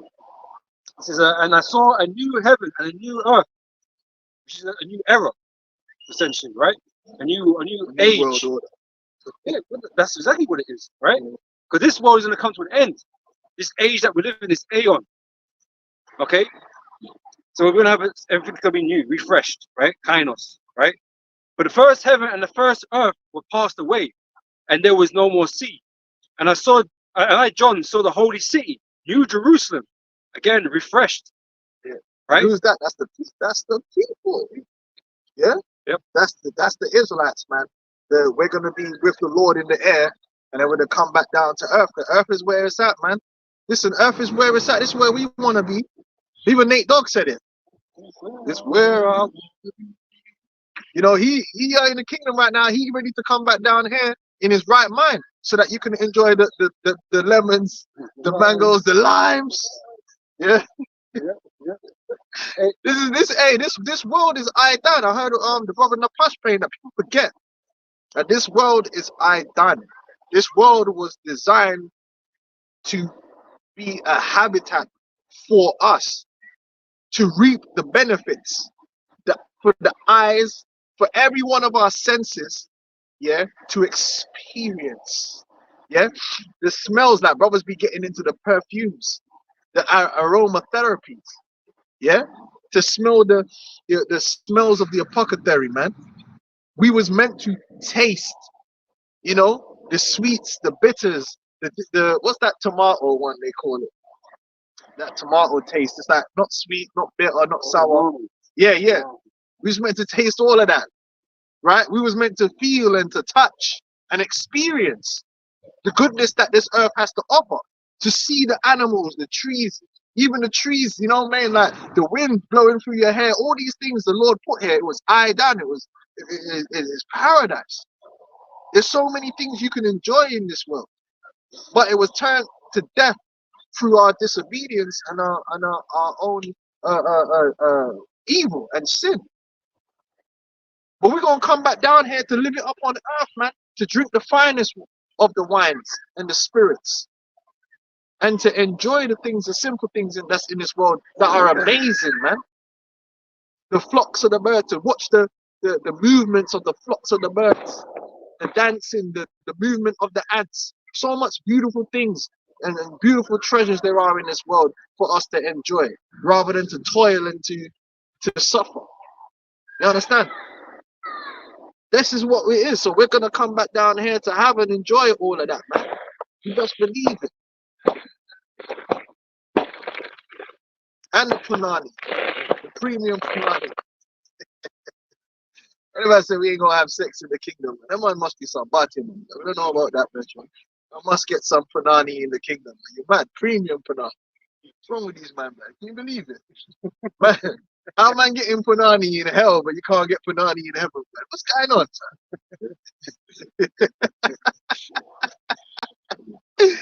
Yo, Esau had his kingdom getting enough punani, and then we're gonna go into our kingdom and just be there doing what, man? Playing chess. Yo, man must get something, man. You know what I mean? Shit, man, coming like, you know what I mean? Incel kingdom. I can't get nothing. Virgin kingdom. Hey, go ahead, Yeah, so again, it says New Jerusalem. You know, let's say being refreshed because we're gonna be changed. We're gonna be cleansed. Right, we're gonna be given a brand new slate, a clean slate to work with, man. New bodies. We're gonna be holy, righteous, built in power, given spiritual power, man. So we again, like I said, we're completely new in it, essentially. You know, but right now we old and worn out, man, and broken down. Yep. So it's gonna renew our strength, renew us, man, perfect us, man. When you make something perfect and complete, it's like it's a new thing. Upgrades. And again, it's not something that's going to apply to the other nation because they're not going to be renewed. They're not going to be given the power or the perfectness. Because the second covenant, which we get at some point. Well, how can you be on the same level as the Son of God? It makes no sense. It makes perfect sense that as the sons of God, you got to be on a different type of level. Human time. You know? That's why the scripture says they're going to say, surely God is in thee. Yep. Because it's like, we're going to be sons of God, not only in spirit and in deed, but even in our appearance, man. Like, none of us is going to be like ugly, like Shabba Ranks.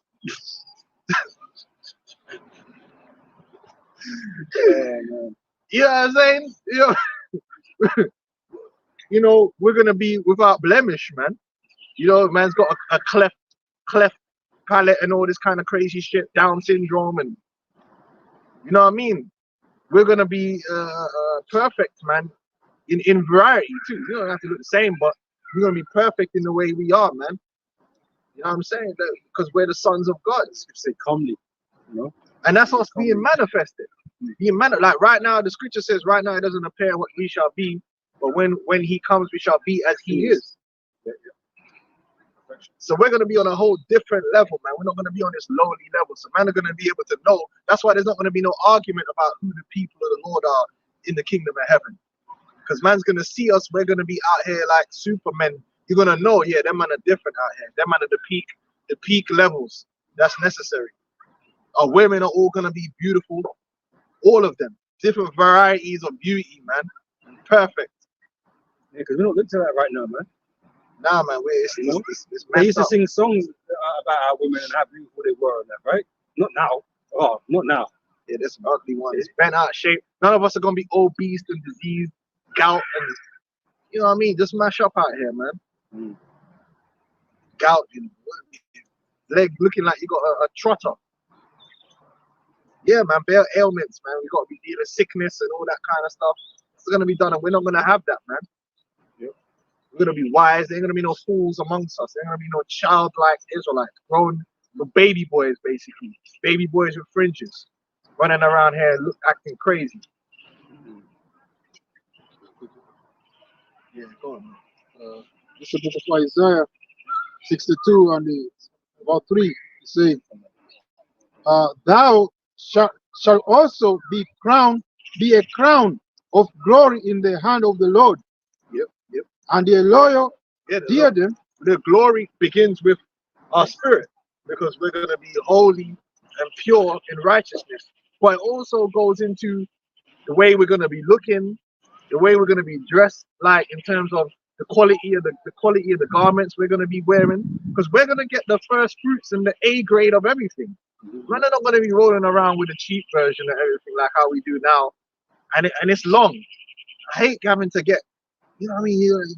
I just want quality, man. Sometimes you can't get the quality you want, and then because of the money, you gotta get the cheap thing, and the cheap thing is all ripping or breaking. Like when you get PU leather, it looks all nice because it's leather. It looks all leathery, and then after I got a nice PU leather jacket. You know, I was feeling myself, yeah.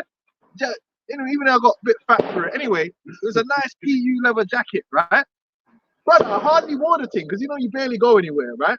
Yeah. And then I went in the wardrobe not too long ago, maybe a few months ago. I went in the wardrobe. I was like, oh yeah, it's a jacket, sick. I might start backing it out. It's warm. It looks like a bad man jacket. Brother, the thing's peeling, fam. I'm like, what the fuck is this?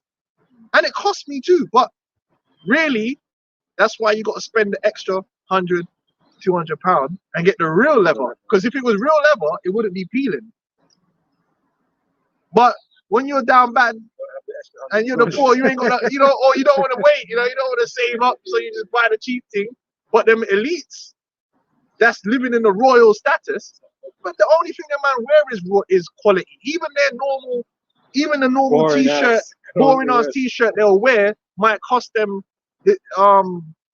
like £1,000 for a t-shirt or £800 for a t-shirt. And you might, when you're poor ass level, to you it's like, it's just a t-shirt. Listen, Brad, you get the t-shirt from Primark, it fits and looks good the first time you wear it, and it costs you £4. And I promise you, when you wash that shit and you wear it 2-3 times, it starts coming out of shape already, and it's like raw. Like that's why I don't really try to avoid buying the bottom of the range shit. Like mid-range, you might get away with for a bit longer, but to be honest with you, the expensive shit, if you know what you're getting, is a reason it's expensive. It's got a higher quality cotton, it's a higher quality stitching. You're just gonna get quality, it will last longer, it feels better. It's just true, man. Cheap shit, man. The kingdom, we ain't gonna have none of that cheap shit, man. We're gonna have quality, man. Quality wine, quality rum. There's a difference between Glen's vodka and a £200 bottle of vodka, man. That Glen's, bro, that Glen's is a seat. That shit. Oh man, that's what actually put me off vodka, bro. Bro, Glen's is nasty shit, man. I can't drink that shit. But it costs like £4. So if you're down bad, you know, you buy a bottle of Glen's for £4, man. You know what I mean? Or them cheap beers. Some of them cheap beers, you drink them and you get a headache, man. But them IPA beers are not expensive, you know what I mean? The good quality shit. In the kingdom, we're gonna get the quality because that's what we deserve. Because we will be the Lord blesses with that as the sons of God. We're gonna get the quality fruit. That because there's different qualities of fruit. Not every fruit is the same. Not every vine is the same. Some vines produce sweeter, more quality grapes than others. And then if you want to get that, you got to go to Marks and Spencer's, man. And every fruit in Marks and Spencer's is going to be on point. You go Asda and get the Asda brand shit. Half of the time, don't even taste like nothing. Well, this is another thing to consider. This is just simply what we was made to be, right? Being the sons of God means something. It actually means something, man. Being kings and priests to the Heavenly Father means something. It ain't a throwaway title. I know you got kings and queens and they're just like, whatever. This title that will be given to us, beginning with our name, Israel, that was given to us, bestowed upon us by the Heavenly Father, means something, man. And the Most High is going to make sure we represent that perfectly. Yeah, you're going to have the best. Even in the ancient world, the king, if he wanted something done, he got the best. He didn't get the worst. Man need a sculpture done. The man didn't get the random Mickey from around the corner who's black in it. The Mickey would die. You know what I'm saying? If you fuck that shit up, man, I have to get Michelangelo to do the painting or the top dons. Who's the top don? I need him. Pay him what you need to pay him, man. It don't matter. I want the quality thing. Yeah. Second Ezra chapter 6, verse 54. And after these, Adam also, whom thou madest Lord over all thy creatures, of him come we all, and the people also whom thou hast chosen. All this have I spoken before thee, O Lord, because thou madest the world for our sake. So if the world was made for our sakes, then we should be partakers in the chief things of the earth, and we will be. Now, right now, we don't deserve all that. Right now, we down bad, so we don't get the chief things of the earth, man. You know, you got you dealing with the clone perfumes and shit like that. You know what I mean? And then you have to cope. You have to cope and tell yourself you're finding value. No, you're not. It's just a cope. You know, and you hate it because you might look at a guy, right, and they'll be like, oh, you spent, oh, man spent like £150 on a pair of jeans, and man try to put a man down for it. But bro, that £20 pair of jeans you got, bro, is shit. Like, let's just be honest with you. The only reason you're crying is because you ain't got £150 to spend, innit? Sometimes men are overdoing it. Like, I get it. Like, they're not buying value, but there are, trust me, to get the good quality stuff, you're never gonna get it for cheap. There's a reason it's like building. When you get the quote from the plumber, the guy that gives you the cheapest quote, there's a reason why he's giving you the cheapest fucking quote. He's gonna give you the cheapest copper. You're gonna get you're gonna get the cowboy thing. And then what's gonna happen is it's gonna fuck up, and then you're gonna have to go to a proper person and pay again to get them to do it properly. And it happens all the time, which is why it's best to pay the money, man, to get it done properly, man. I'm just giving you some wisdom out there. Measure twice, cut once. Yeah. Yeah, man. A lot of times you go for the cheap, but guess what? When you're poor, sometimes you can't help it. But don't start coping. Oh yeah, well, that guy spent that much money. Well, bro, he spent that much money because his quality. He's willing to pay for the quality, man. The extra for the quality, and here's what it is. Broke, man. Well, just admit it. Because I remember, when the elders and apostles were going heavy into the honeys and stuff like that, right? And they were getting them Manuka honey. Manuka honey is expensive, man. Yeah. But you can't just go buy honey and expect the same, the same. Oh yeah, but this one they got the Asda value pure honey. Running honey. Oh. You ain't gonna get the same benefits out of that. It's just true, isn't it? It's just true. It's not even honey. If you want, syrup, if you want the quality, you gotta spend the money, man. But we're not here for the quality right now. That's just how it is. It's sad, but in the kingdom we're gonna get it, man. Let's carry on. But that's why we're looking forward to the kingdom, so we can get to enjoy. And then you can't be bogged down with the quality now, because when you're trying to chase the quality and be like disheartened and the pride of life get to you, you could throw away the kingdom for trying to chase what really in this world you're not gonna get anyway. As I say, it's good to say, seek ye the kingdom first, and everything shall be added after, man. Yeah, that's why we're not running after these things. These things are not important to us, man. Because fuck this isn't our time. That's right. So it doesn't really, it doesn't bother us, man. I might bother Jake in the world because Jake is simple, isn't it, right? But we know we're gonna receive all these things once the job is done. You're gonna get all the finer things in life. That's it. Isaiah 62:3.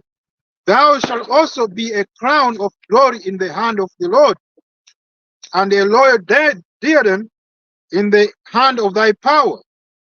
Thou shalt no more be termed forsaken, neither shall thy land any more be termed desolate.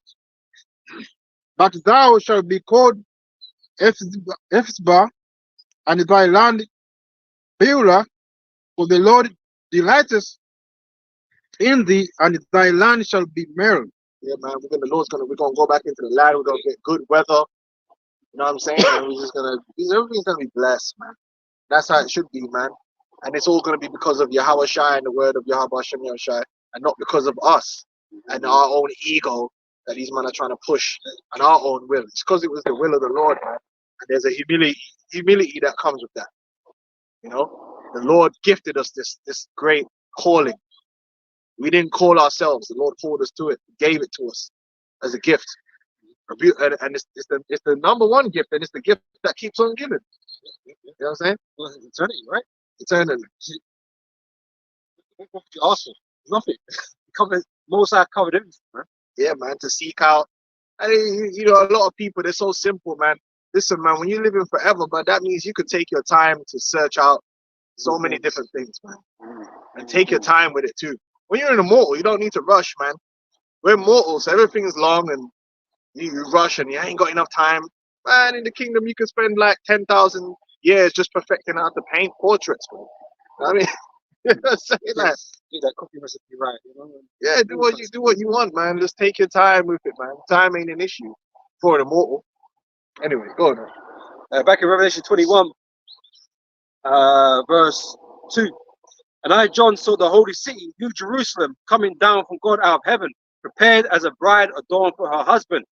And I heard a great voice out of heaven saying, Behold, the tabernacle of God is with men. Now, they're goofy Christians who read that now without any context. Even though they're the ones that say, oh, you gotta go read with context. The word context means with the text. They just don't read. So when it says the tabernacle of God is with men, you need to go back in the scriptures. Leviticus 26 chapter tells you that the tabernacle of the Lord will dwell with the Israelites. Ezekiel the 37th chapter said the tabernacle of the Lord will be with the Israelites. The prophecies say the tabernacle of God is going to be with the Israelites. It always has been. The tabernacle being among the heathen isn't the way it should be, and it never will be, because they're not holy. So when it's talking about the tabernacle of God is with men, the men it's talking about here is the Israelites, man. But if you need it to be said there, that means you ain't read the rest of the scriptures, man, and you're unlearned. That's what I said. This is like context. They don't even read. They don't read the context. You know, they ain't never been through it properly, man. They're relying on they're regurgitating things that they've been told by their own pastors and their own teachers, man. You know, And they do. most of the Bibles they've got in the house to show. You know, Ned Flanders ass. and he will dwell with them. Who's the them? Just random humans? Well, who is the? Well, scripture say who is he? Who is he the God of? The God of Israel. That's what he was titled, the God of Israel. That's who he's going to dwell with. Reason scripture says that the Lord is going to dwell in us. He's going to dwell with his sons, his children, his family. Even Yahweh shall say, I'm at the door. Knock and I shall enter in. We're talking about no heathen. Them heathens are just going to be heathens, man. They're not special like that. They're going to be under our discipline. No, they're not got that special connection, man. They're not perfect. We have to be perfect, because if the Lord wants the world to be ruled perfectly, you have to put the perfect in the rulership. And we're seeing that. What's the big problem with the world right now? Imperfect and corrupt leadership. Look at this guy, Benjamin. That's a real Jew. This dude is corrupt. This dude is a criminal of all criminals, man. He's the ultimate. This guy is a gangster. Gangsters. This dude is a real G. The guy is such a gangster that his country hates him, and he's still prime minister because he's got dirt on all them man that's in the cabinet, man, and they have to vote him in. The man's a real gangster. Even his wife is part of this. A real even the mafia, right? They kept the women like separate from the badness. The women didn't know nothing about the badness. When the man them were talking, they would go into a room by themselves, and the dons then will deal with the thing. Like the wife don't know nothing. The wife just getting the money and she's going and buying the lamb and the ham and all that, and she's cooking and buying. Hey, honey, here. You know, what's my man? Yeah, go buy yourself something nice. Go get something nice, man. Go get, or she'll come and say, oh, I want to cook something. Yeah. Take that and just, go do what you could, got to do, and then man will go back to chatting, Don Corleone and all that stuff, and chopping up a man's hand and all that shit that man are on. All that wickedness they were dealing with, criminals, man. Just extorting the local butcher and that for protection money and all that shit. Yeah, this guy, he surpassed that. His wife is in on it. She's a criminal too. Yeah, for the children. And he's been out a few times, man. Yeah, nothing happened. Oh, the man's an actual criminal. When you got corrupt leaders, in fact, get Sirach, the 10th chapter. When you got corrupt leadership, nothing can go good from that point on, because the leadership itself is corrupt. Look at this guy, Keir Starmer. Keir Starmer, when they're dealing with this thing, right? Because Labour's in disarray. Labour were going to win the next election. Now it's like they've alienated such a large group of their followers because of this Palestine thing. Because a lot of Labour's base will be pro-Palestine. It's a lot of black people, Muslims, and the crackers that might be pro-Palestine. And then it's not to say all their voters are going to leave, but a significant of voters now, especially in London, might be like, the Muslim vote might be, like, you know what I mean? We just ain't going to vote for no one, which would increase the chances of a hung parliament. This guy, Keir Starmer, when they asked him about what the Israeli state is doing, he says, well, I don't believe that a politician should be making a judgment on war crimes and what constitutes a war crime, yeah? And then they showed a clip from a couple months ago when he asked him about Russia, and he's like, absolutely, Vladimir Putin is committing war crimes. It's like, hold on. So why were you so ready to condemn Putin for killing civilians, and then the Israeli state is doing it, and now you're saying that you're not in a position to judge? You know why? Because he's fucking corrupt. He's bought and paid for, and he's corrupt. Oh, that's another scripture. The hypocrite reign not. Yeah, double standards. And this world's full of them. And it's the same with you Christians, but you do the same shit. A bunch of hypocrites. But you want to. That's my point, right? Yeah, he wants to be a leader. Well, he's a street apologist. But we want to say it straight, but we're not allowed to do that because it's bad, it's mad, it's hateful. But as long as you pretend that you're nice and that, you can say what you want to say. It justifies blowing up children and all kinds of shit. Nah, man. Hypocrites gonna get dealt with. What's that gonna do away with all the hypocrites, man? Fakers out there. Right, Job 34:30. This is beautiful. That the hypocrite reign not, lest the people be ensnared. When you got the politics is all about hypocrisy. It's all about saying one thing and doing another. It's all about selling something. The main job of a politician is to sell the people on something which is against their interests, but sell it to them, spin it like it's in their interest. That's their job. Their job is basically to act, to lie, to deceive, to manipulate for the people that actually own them, which is the banking elites. Yeah, they control both sides. They control both sides. So you get no good thing out of it. Right? So what comes from that? The people become ensnared. The people become destroyed. And you're seeing that. But in the kingdom of heaven, what's the rulership? The rulership of Israel is going to be a perfect rulership. The 144,000, beginning with David. And then as a people, we're perfect and we're going to rule the world. So the world is going to get exactly what the world is crying out for right now. What is all the people in the world crying out for? Justice. Well, you can't get justice if you've got a hypocrite bring in judgment. Because a hypocrite is going to judge not according to righteous judgment. They're going to judge according to bribery,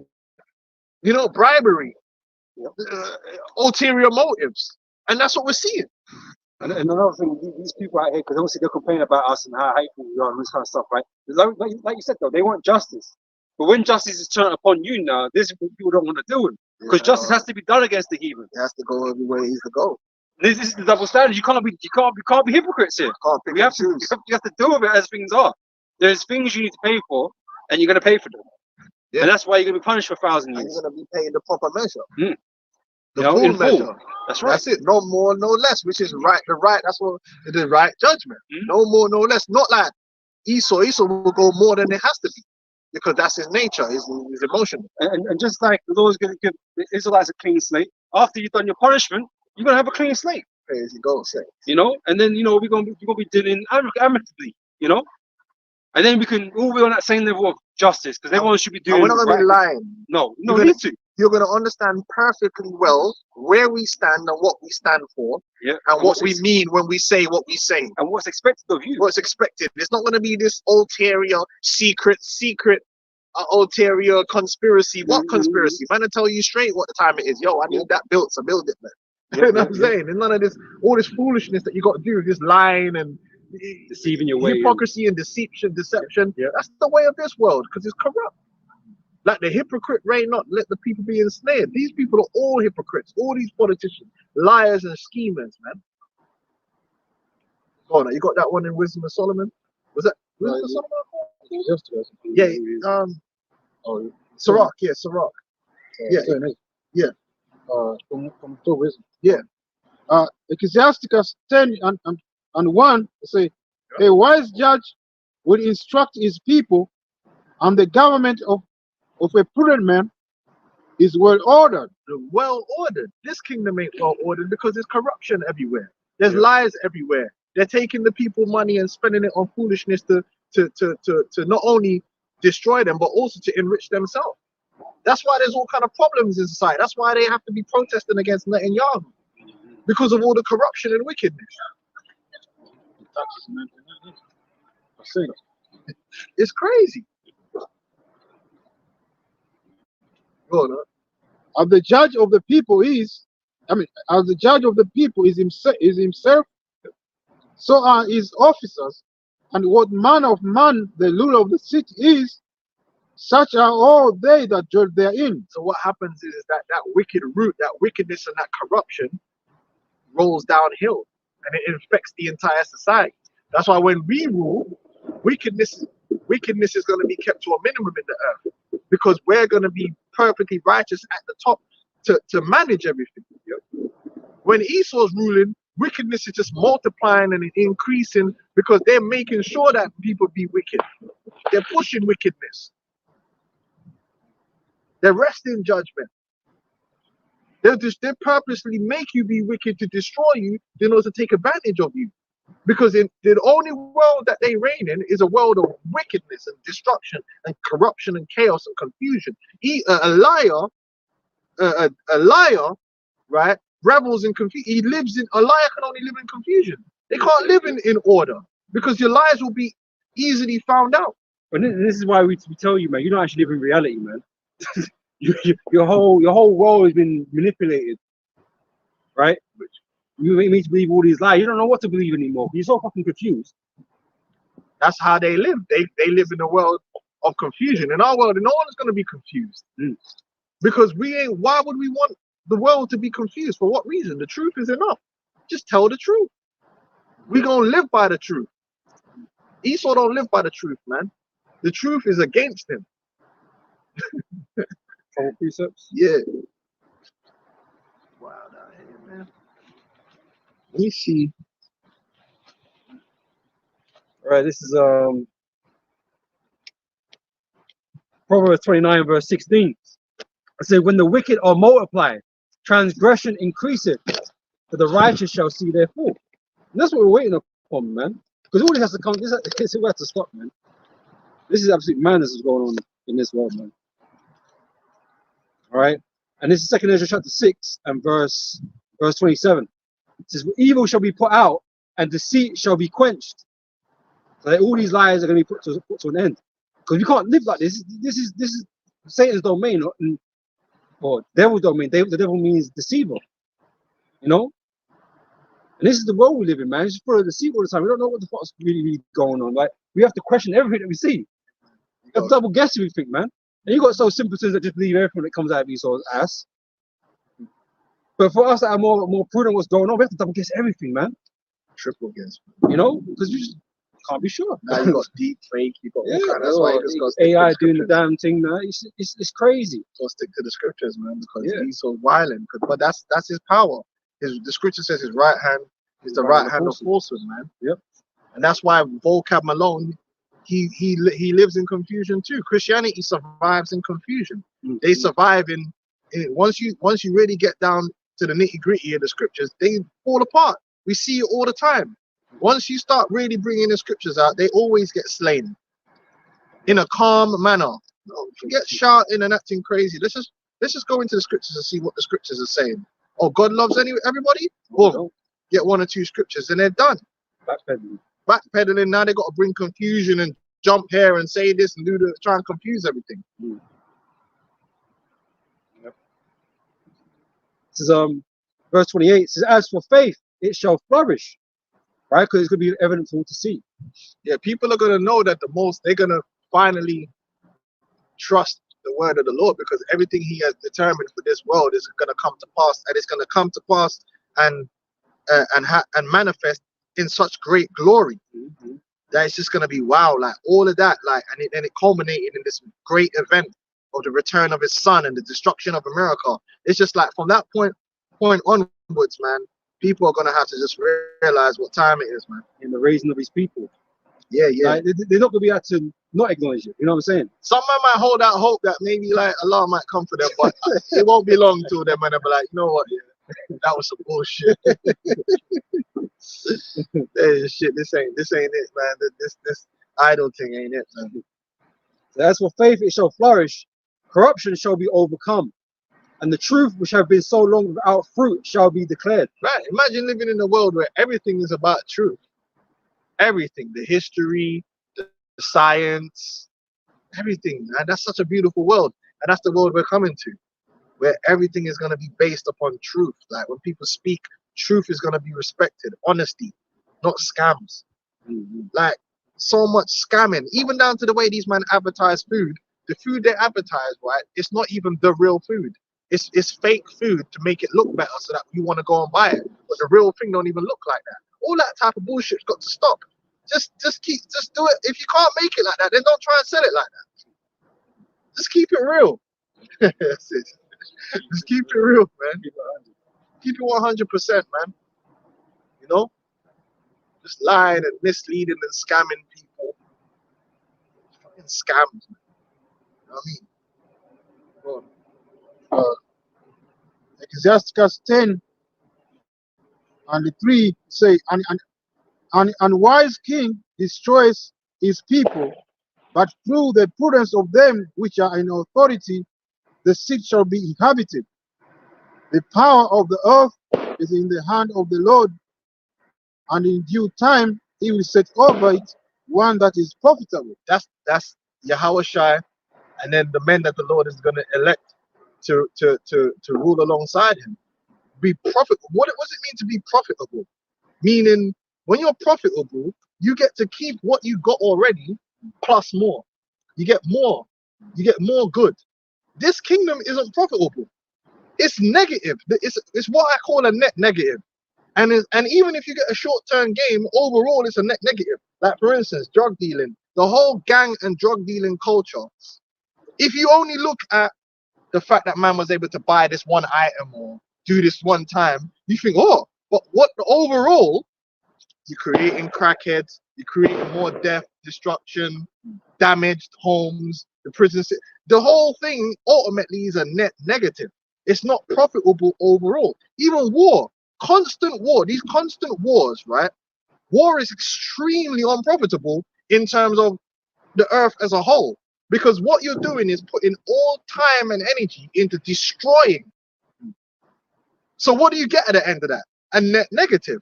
But there are people who can make a small group of people who can make a profit out of that. Peace is more profitable. And that's why in our kingdom, man ain't going to be wasting time putting all their money and their energy and their resources into building a weapon that's just going to destroy everything someone's built, man. We're going to be about building and building properly and creating profitable stuff, man. All these things these fake ass politicians promise you, man. Build back better. Yeah, they ain't building They nothing. ain't doing shit. So The negative, man. world is waiting for the Israelites to restore all peace and all on earth, man. That's just the facts. The health system is making you sick. The education system is making you dumb. Mhm. You know what I mean? The social media is driving you crazy, giving you mental issues. This shit ain't profitable. It ain't profitable at all. So the earth is actually in a negative state. It's getting worse and worse. The people are getting worse and worse. That's because of the rulership. Under our rulership, things are going to get better overall.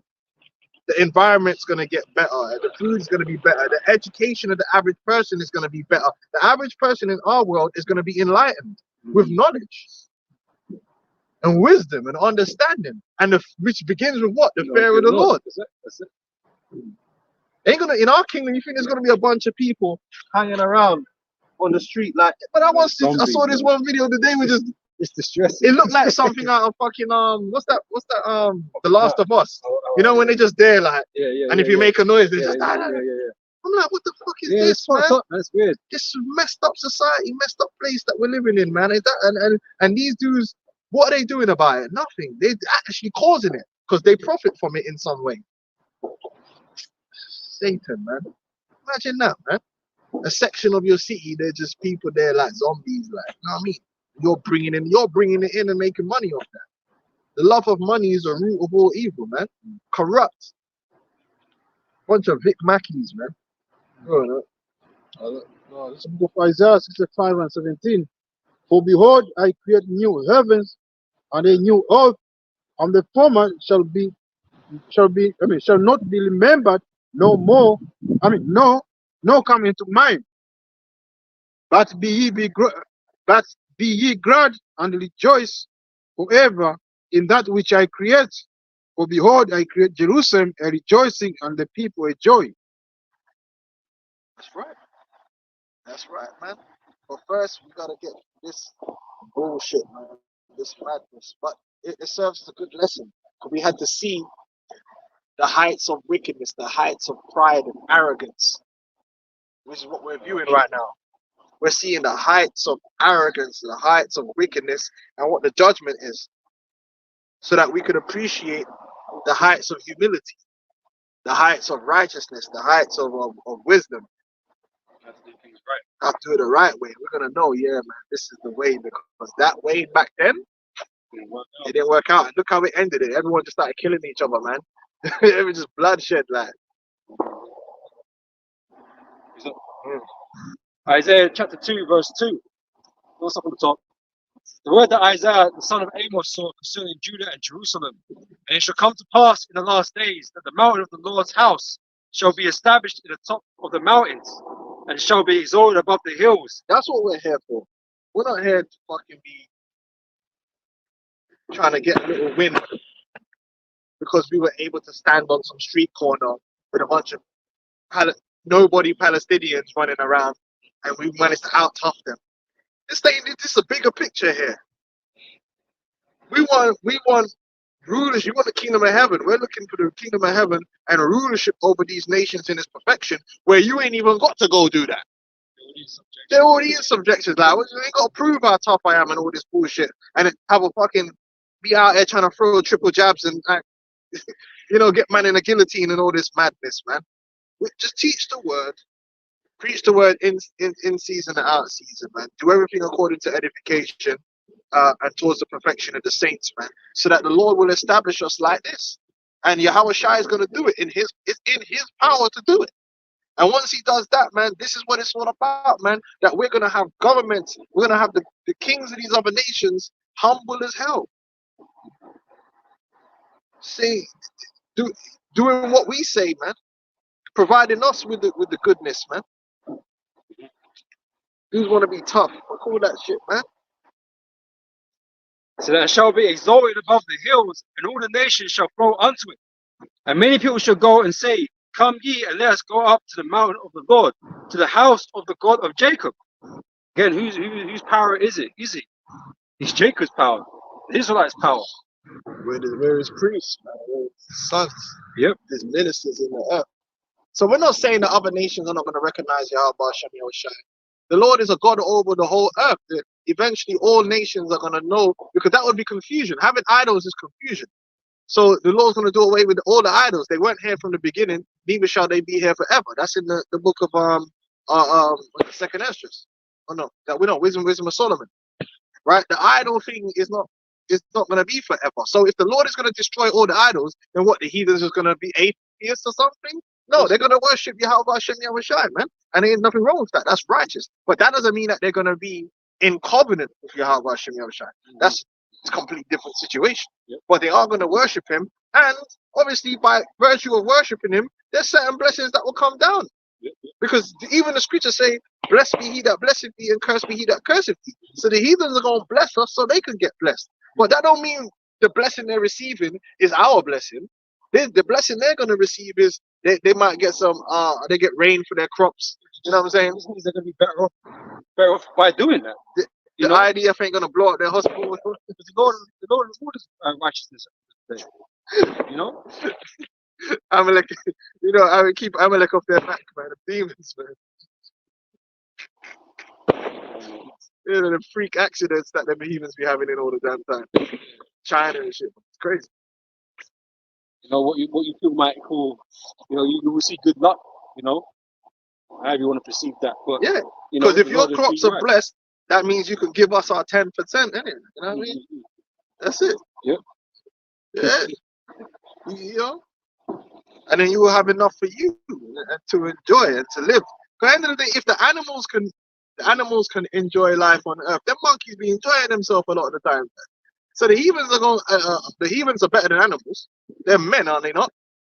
So they're going to be on the earth, and they're not saying everything's going to be, you know, great, but they're going to be living alright, man. Get some, you know, get a wife or whatever, have some children and all that, and do what you got to do. Doesn't mean you don't have to live on our level to be.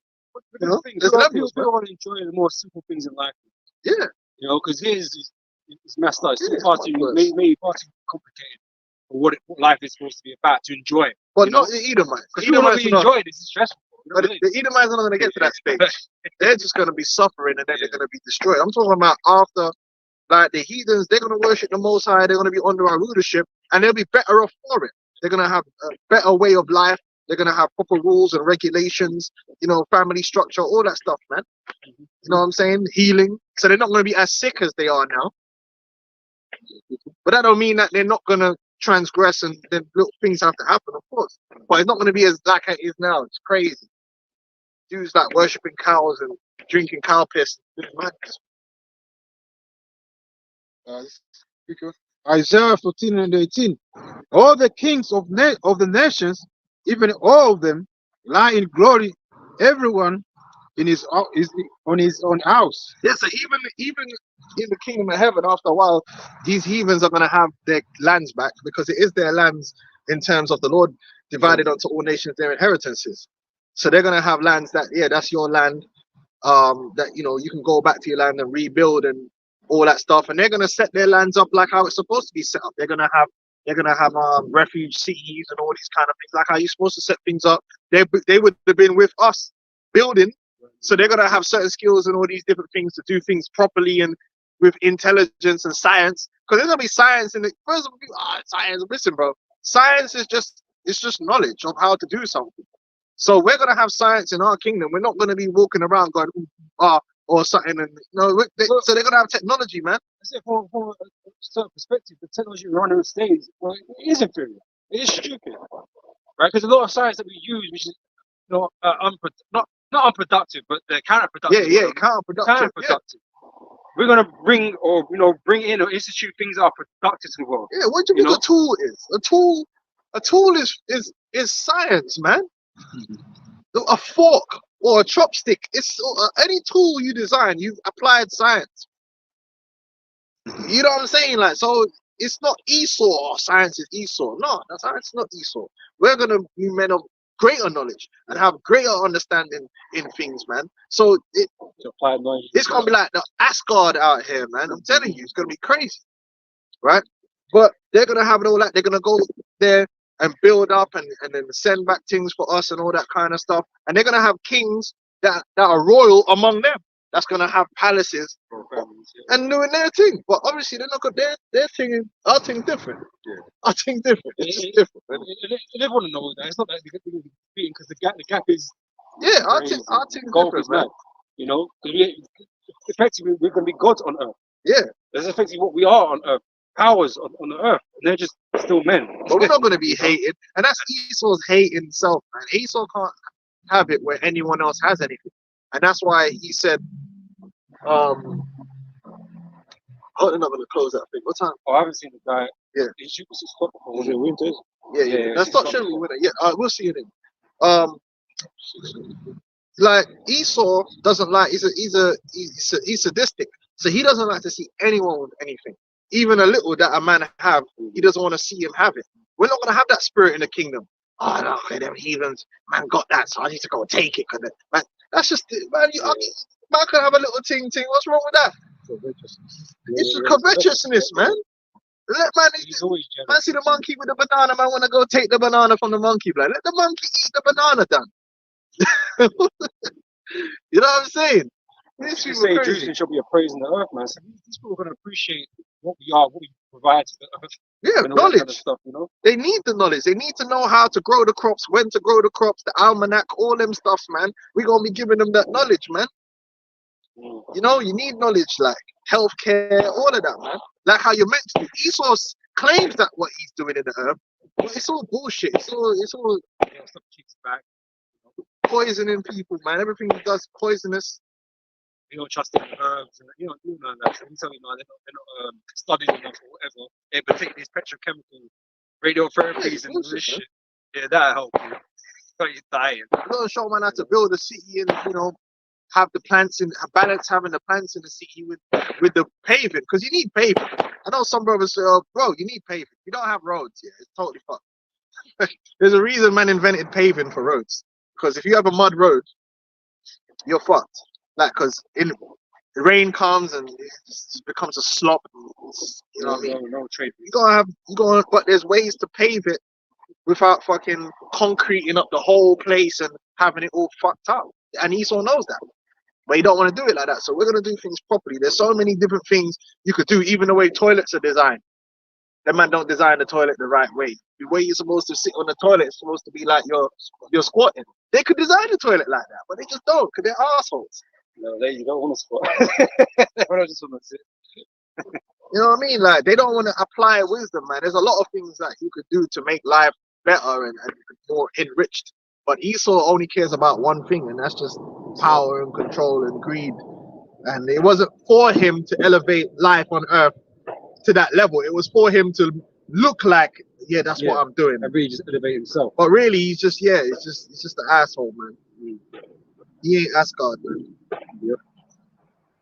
Back here, Isaiah 2:3 said, many people should go and say, come ye and let us go up to the mountain of the Lord, to the house of the God of Jacob, and he will teach us of his ways, and we will walk in his paths. They're gonna do what we do. We're gonna be the benchmark, the perfection. If you want to have a family, I need to have my family like how they have their family.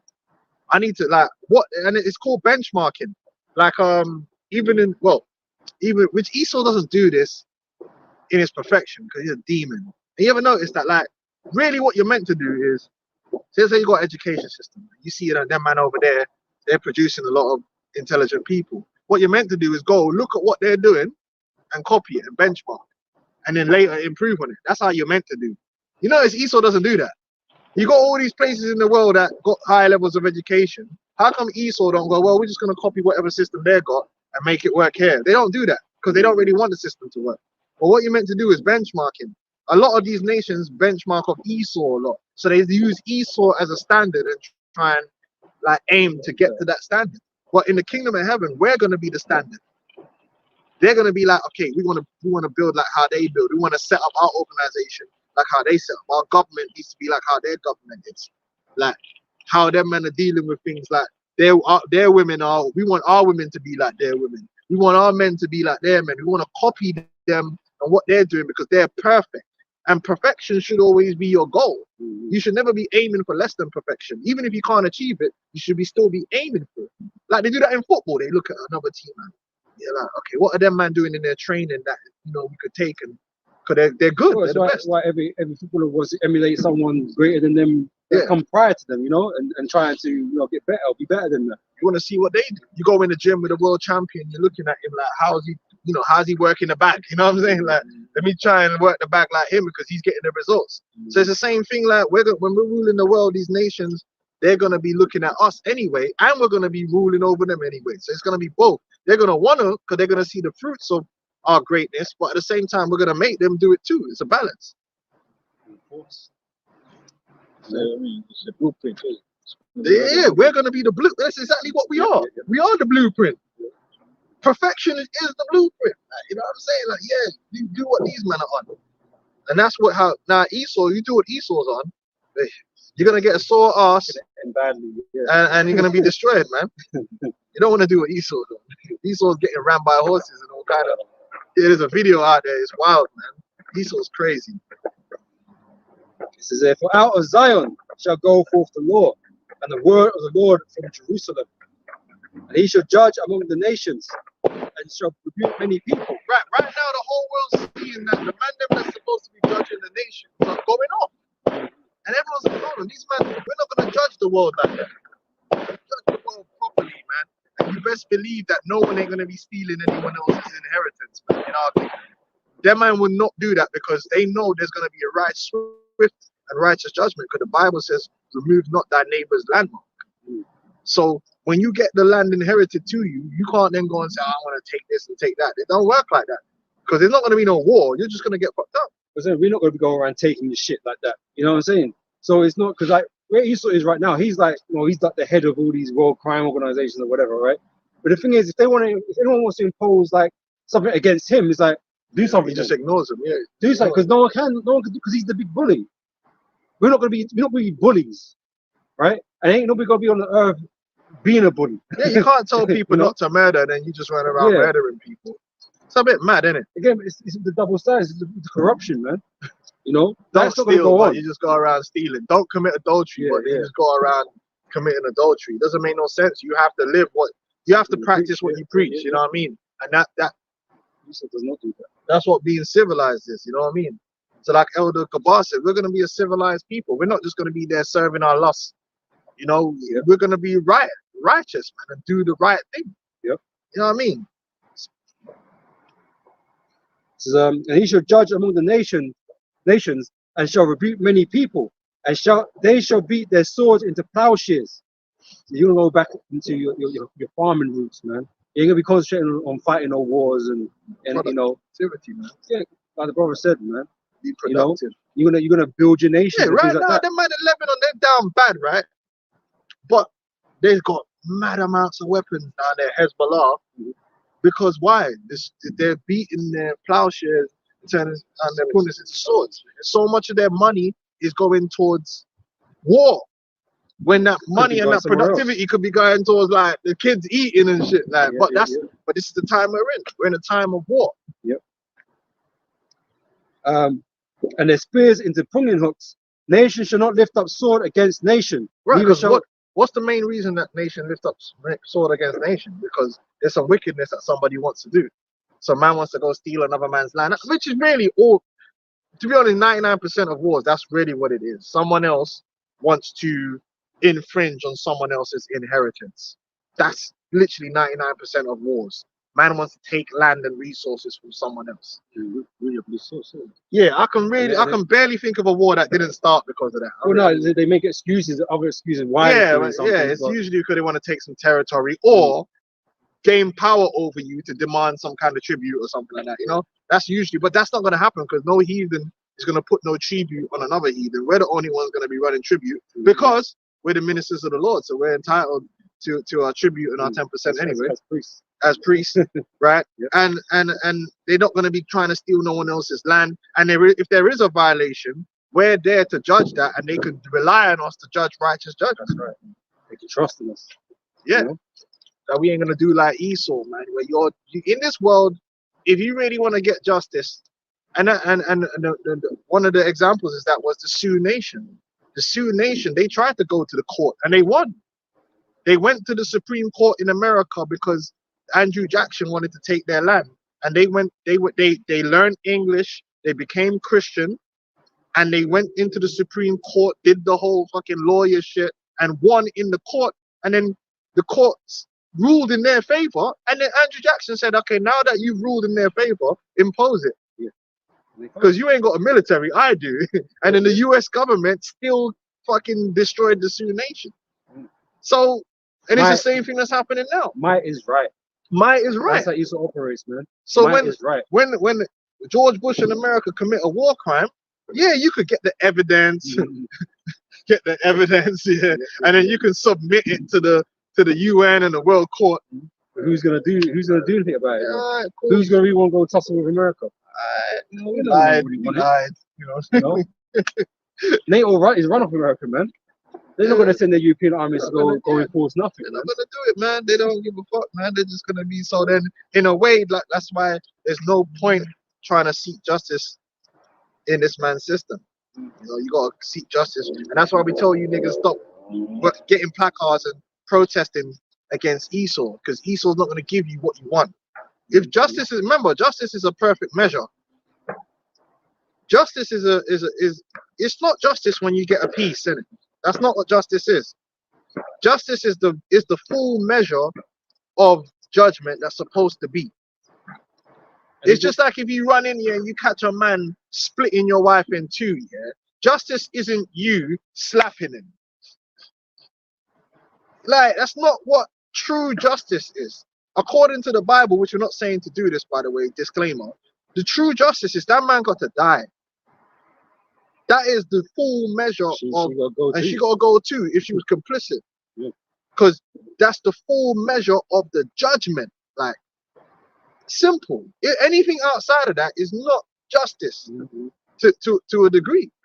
You know? You're never going to feel right about it. Man steal everything you own and then give you back 1%. Like, and then that's not justice, man. But that's what Esau would try and do. He will shortchange you. You know what I mean? If he does give you anything, he will shortchange you. Like, you say you do it unwillingly. Yeah. You say, but you do it unwillingly, man. All right, just take. It's a ploy, man. To, you know, like I said, to settle you down. You know, to make you feel like he's done something, man. He ain't doing shit. Because Esau's never going to condemn himself. He's never going to give himself the judgment that he deserves. Yeah, because for him it will be too much. Too much, right? So of course he ain't going to do that. You're never going to be able to get. He only condemns dead men. Yeah, you know, this slave owner, you know, yeah, he's a bad man. And then that's it, man. That's all we get. You know, he ain't never gonna put himself in the position that he should be in, which is justice. Underneath us, because he ain't gonna do that, right?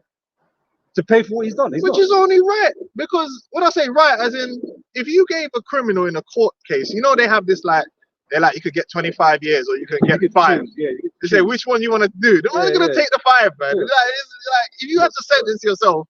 If you was a child, right, and you did something wrong, and your parents gave you the option, do you want to be grounded for 2 weeks or 1 day? Yeah. Oh, you know what? Yeah, to be honest with you, what I did was really bad, so I want to take the 2 weeks. No, man, you could have done the most madness. You're like, yeah, I'm taking the day. Like, what do you mean? You know what I'm saying? I'm taking the day. Do you want 1 lash or 10 lashes? What are you gonna do? And that's why it's going to take a greater power to hold him to what he's done. Hold him accountable and bring the real justice. And the longer it goes on, the more he's got to pay, man. Yeah, he's in debt. He's in fucking interest accruements, man. He can't pay none of this stuff off, man. Most are gonna make him fucking, you know. Most are gonna do him bad, man. Yeah, he's got a lot coming his way, man. He's got a lot. And it's just like Kane says, greater than he can bear. What you're gonna pay for is more than you could ever fathom, you know. Pain is a serious thing, you know that, man. You get licked with the bull bud, man. 1 sting in your back here. It's mad. I was thinking about that the other day. You know, getting licked with 1 lick with a whip here. It's when you even thinking about it, you're like, nah, man, allow it, man. You know what I mean? You don't want to get licked. You don't even want to drop a dumbbell on your toe, man. Pain is serious, you know. No one wants it, man. If you can, you avoid it, don't you? All right, go on. Go pick up. It's you, man. So yeah, so neither shall they learn war anymore. Oh, house of Jacob, come here, and let's walk in the light of the Lord. But the enlightenment, we're going to bring the light into the world, and that light is the enlightenment which begins with the scriptures, but emanates throughout everything. Because the scriptures is just the foundation of all knowledge. That's why I said our kingdom is going to be enlightened in all things. Music, and culture and arts, man. Everything's just gonna be elevated and done the right way. You know what I'm saying? Done perfectly. Like there's so many sciences in this world that you can learn, like the effect of colors and you know the sound and so many things that you can apply, so many wisdoms you can apply being enlightened that people don't really understand or don't really truly apply. But Esau understands it, but he uses it against the people. Secret knowledge to him, isn't it? Yeah, cult. Yeah, there's a lot of things, man. Like I said, I've been getting into the perfumes lately, and it's true. Smells can affect your mood, man. Smells affect your mood. Colors affect your mood. That's why it's never a good idea. Let's say you got a child that's got like anger problems, man. You don't paint their room red, like, 'cause it's gonna make it worse. They're emotional, and it's gonna bring out that anger. You want to go for more like a blue. It's more calming because the colors matter. You know what I'm saying? Just things like that. So certain knowledges that even the natives knew about those things, man. That's why they built in circles and different things like that. But Esau doesn't allow the people to actually understand life and understand these different things and have the foundation of the law in order to make those judgments and move forward, man. People now are actually really ignorant and don't really understand anything around them and how it affects them. They don't understand how music affects them. They don't understand anything. It's just clowns. Distracted by the rat race. That's what it is. They don't think. They don't think. They don't thinkers. They don't raise thinkers, man. Yeah, They just do it. Just do. You know, working ignorance. Yeah, ignorance. This world, again, Esau can only reign in a world of ignorance. He cannot reign in a world of enlightenment because the enlightenment itself would expose him. He's the prince of darkness. He rules in darkness. We're gonna rule in the light. Nothing to hide. You know, we are who we are. That's it. It is what it is. It's funny, Cameron and them. It is what it is. Yeah. God, is it? No, did you have anything? Oh, didn't we have yeah, the land, getting the land back. Let's finish up on that.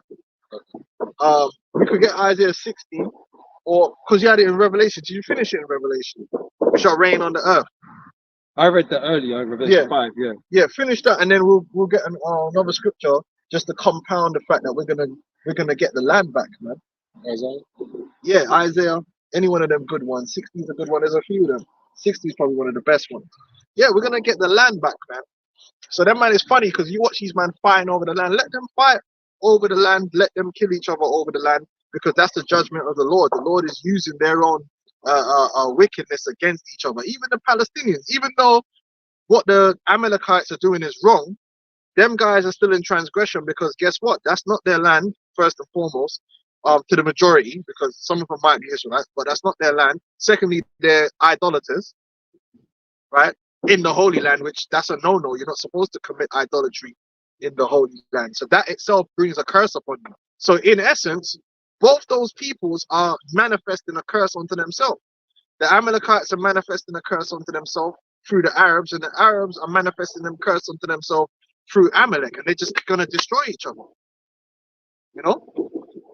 So most guys using the whole world to, cancel each other out. Yeah. You know, most guys go use the Russians to shoot the nukes onto America. You know, destroy it, man. even though both sides using them, he's not like saying he's not with them. He's not with the Russians, Gog and Magog, but he's gonna use them anyway.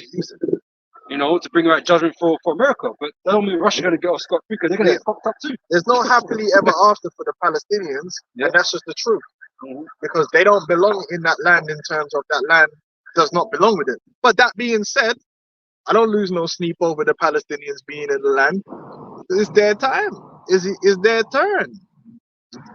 I have faith in Yahweh Shai, so I know when Yahweh Shai comes, we're gonna get the land back, and that's why you won't see us doing what the Zionists did or acting crazy, getting AKs and kicking them out and start, throw the pita bread out there with them. One guy said when he moved into the house, there was still warm water on the stove for where the previous Palestinian family was cooking. They had jacked him out of the house and I was about to cook up some dumplings or some shit. Hey, they're wild. Them Amalekites are bold-faced, brawling dogs. I said when he went in the house, the water was still warm. Crazy. So we can have the food. That's a fact. Yeah, the Amalekites are crazy, boy. That's the like pita bread in the cooking it up. I finished Revelation 5. Yeah. Touch it again because I want to go into a couple of scriptures from Isaiah 60 and we'll close up. All right. Revelation chapter 5, verse 9. And they sung a new song, saying, Thou art worthy to take the book and to open the seals thereof. For thou wast slain and hast redeemed us to the Most High by thy blood out of every kindred and tongue and people and nation, and has made us unto our God kings and priests, and we shall reign on the earth.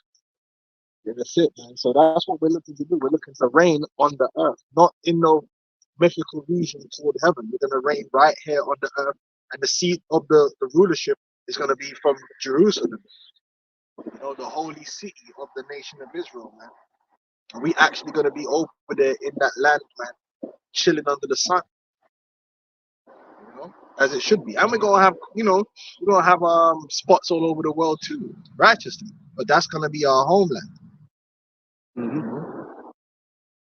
As mentioned before, the earth was made for our sake, man. So this is all our domain, really. But the central pieces. Still got the Americas and all that, and outside of that too. In the omniverse. Now we don't go deep into it because what the fuck do we know? Man barely know what's happening here outside of the scriptures and a couple of things. So what man gonna know about out there?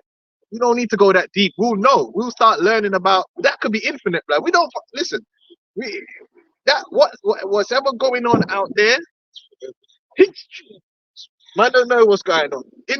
Infinite possibilities out there. That's what I'm saying. So all we need to worry about right now is we need to worry about like getting ourselves right. Then we can start going into exploring the intergalactic, omniverse, multiverse situations, man. Multi-dimensional kingdoms, man. Rulerships. Yeah. Esau, he ain't gonna experience that though. He's gonna be dead. Huh? Sideways.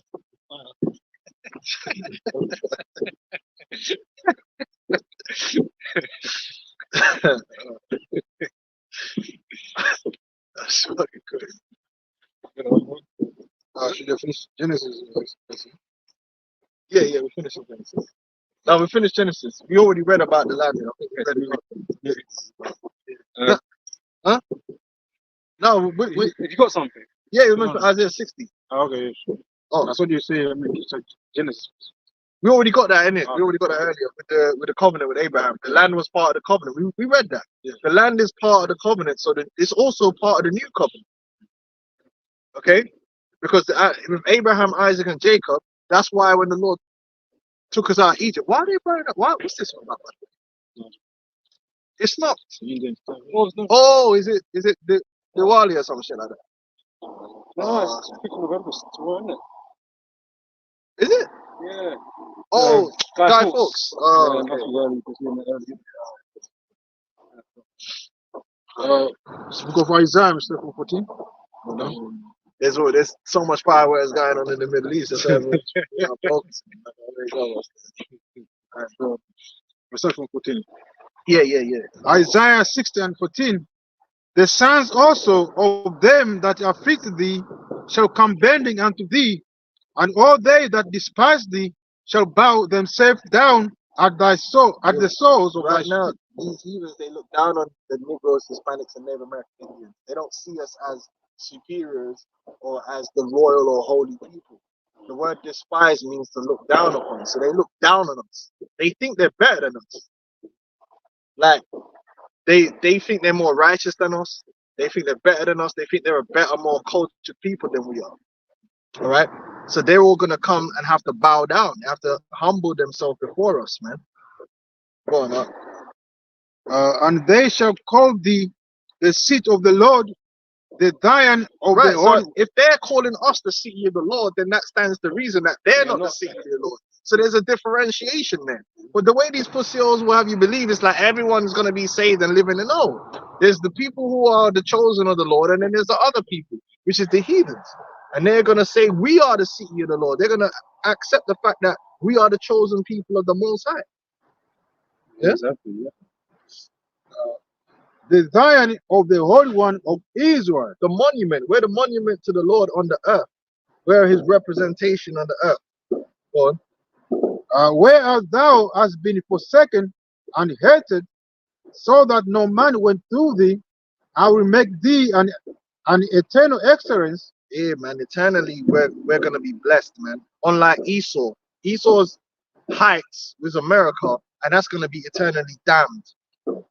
Right? They're building all these structures and everything in America, and Trump Tower and all this shit, man. And the shit's gonna get turned into a desolate wasteland forever. But our kingdom is gonna be like an eternal kingdom. And they even now that they say, oh, Damascus is Damascus is a city that's existed for so much. Listen, you see, when our city is gonna get built, right, it's really gonna be the eternal city for real. Yeah. Because Damascus is getting destroyed, and that's in the scriptures. So hold on tight for that one. You know. Well, you know, they got the eight wonders in the world, or whatever that stuff is, right? They're all gonna be one wonder. You know, because all the other places are gonna be destroyed. They're gonna be wondering where is that. That's what they're it's gonna be Jerusalem, man. That's the place to be. You know, the number one spot. Yep. A joy of many generations. Yeah, which means we're gonna be having children, because generation is the next line. Thou shalt also suck the milk of the Gentiles, and shalt suck the breast of kings, and thou shalt. Yeah, that don't mean like there's a king's gonna come, a man's gonna, you know, put our lip on there.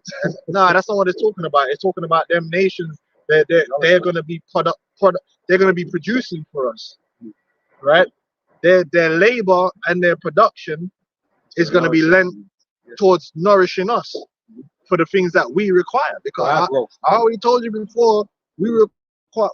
Hey, brothers has got expensive taste. You know what I'm saying? Brothers need, you know, that cashmere wool and all that kind of stuff. We want to have some of them Persian rugs and all these different things of design. We need it, man. Like the highest quality. Because the mother's milk nourishes the baby, right, and help the baby to grow, right? You're gonna labor and work for us to build us, man, to build us up, to make us grow. Hey, brothers need all that good stuff, man. That high quality linen, the highest quality. Yep. And thou shalt know that the Lord, I, the Lord, am thy Savior and thy Redeemer, the mighty one of Jacob. So what about them other people? Is he the Savior to them? The man them on the other side of that? No. So he's not the Savior for the whole world. Isaiah 60 proves that. Go on. For brass I will bring gold, and for iron I will bring silver. Upgrade this, man. Yeah, turn up. Basically, the Lord gonna turn us up. We're gonna be turned up, man. Upgraded, man. More time, man. Can't afford the gold, man. I gotta buy silver. Nah, man. I'm gonna get the top thing. For real. Then, man, get some little cheaps. Again, coping. No, I just prefer having the wood. Coping, dog. I mean, I can't afford the bling, man. You know, I want the bling. Stop it. You know, you have to get the cheap shit. Yeah, I kind of like this. Nah, you don't. Man. You want that? What you really want is that gold chaps, man. But it costs about $3 grand. Yeah, you ain't got it. Come on. Oh man, good. And for wood, brass, and for stones, iron. I will also make thy officers peace, and thine exactors righteousness. That's the 144,000. You know, the government, the order. Yeah. Violence shall no more be heard in thy land. Ain't gonna be none of what you hear now with Jake, man. Whether it's domestic violence, you know, whether it be the children abusing the parents or the parents abusing the children. And I mean abuse. I don't mean correcting. You know, some man are wicked star. You know what I mean? Like the way they're dealing with the youth, them wicked, yo. Or domestic, the woman is dealing with the man violence, shoot up the husband, or vice versa. Because you got instances where man are wicked, yo, too. Man are beat up the woman, them with that. You know, and it's not in righteousness, man. It's just abusive nature. And then you got the brother. Man's a kill his brother, beat up his brother, quick to to put a stomping on his own brother, put man in hospital and comas, and over this littlest thing, man will do it. You know what I'm saying? Violence, heavy for us, violence among our people is expected. Anytime our people get together in any numbers over 3, they're static, because you know, oh, shit could go left at any moment. You hear gunshots, pop, pop, pop. Why if you man never used to go house raves? After a while, man's like, yo, man, I can't go to this house fucking rave, man. You go to a house rave, there's man posted up against the wall, and guaranteed, it was guaranteed, innit?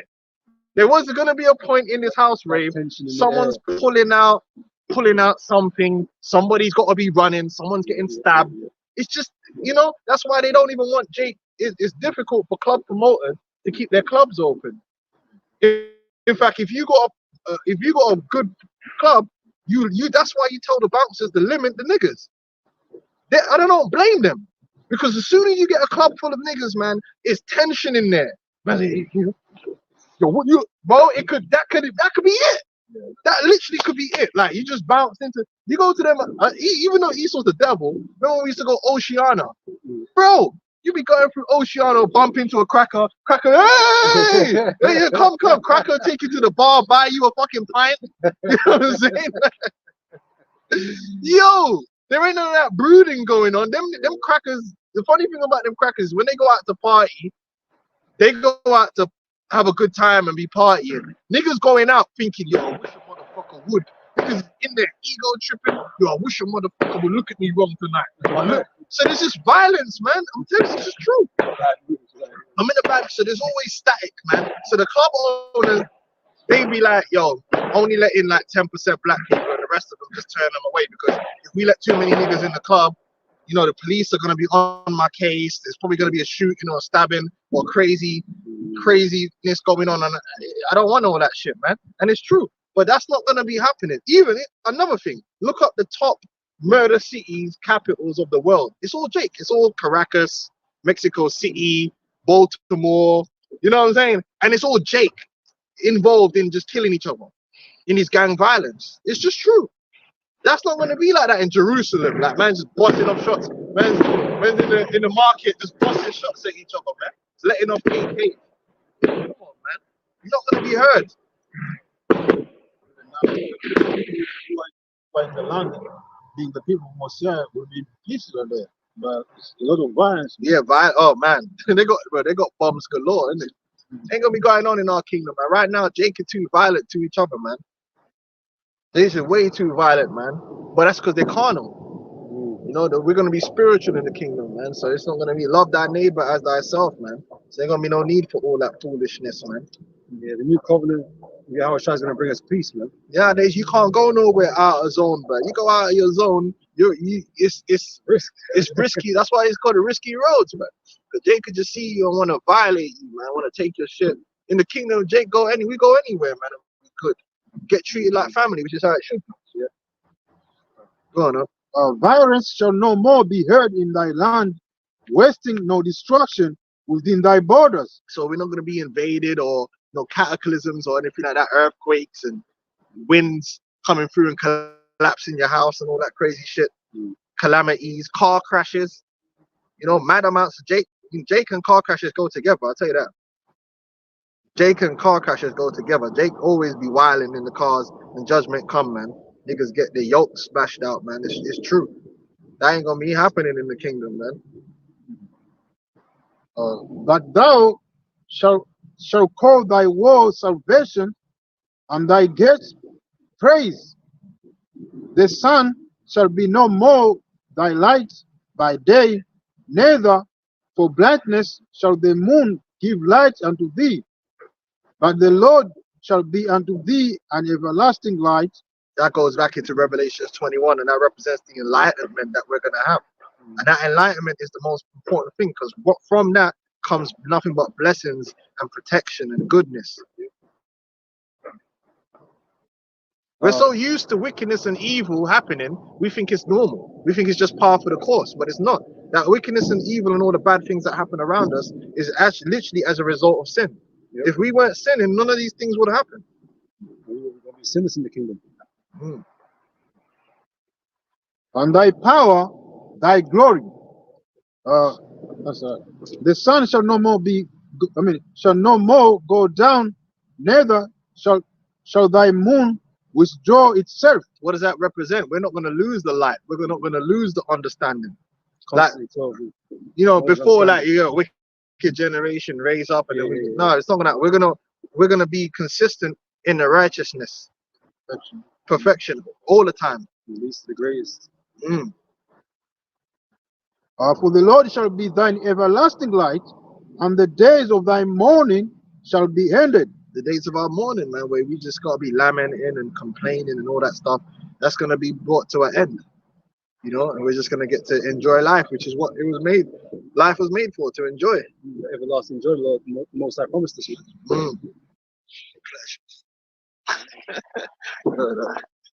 Thy people also shall be all righteous.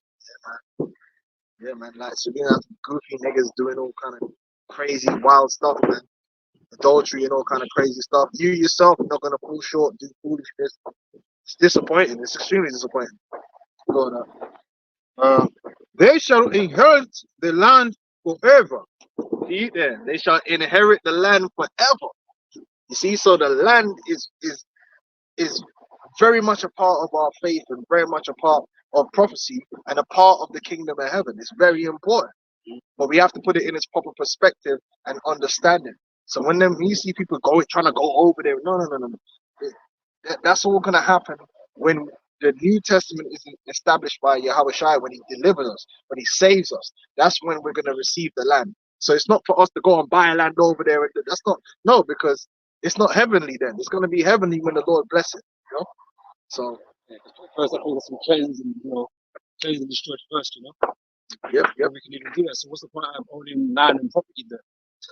Yeah, they're gonna just tax you up, man, and you're gonna have to fight for the IDF, blow up hospitals and that. It's crazy. Well, how do you know you're in the right tribe?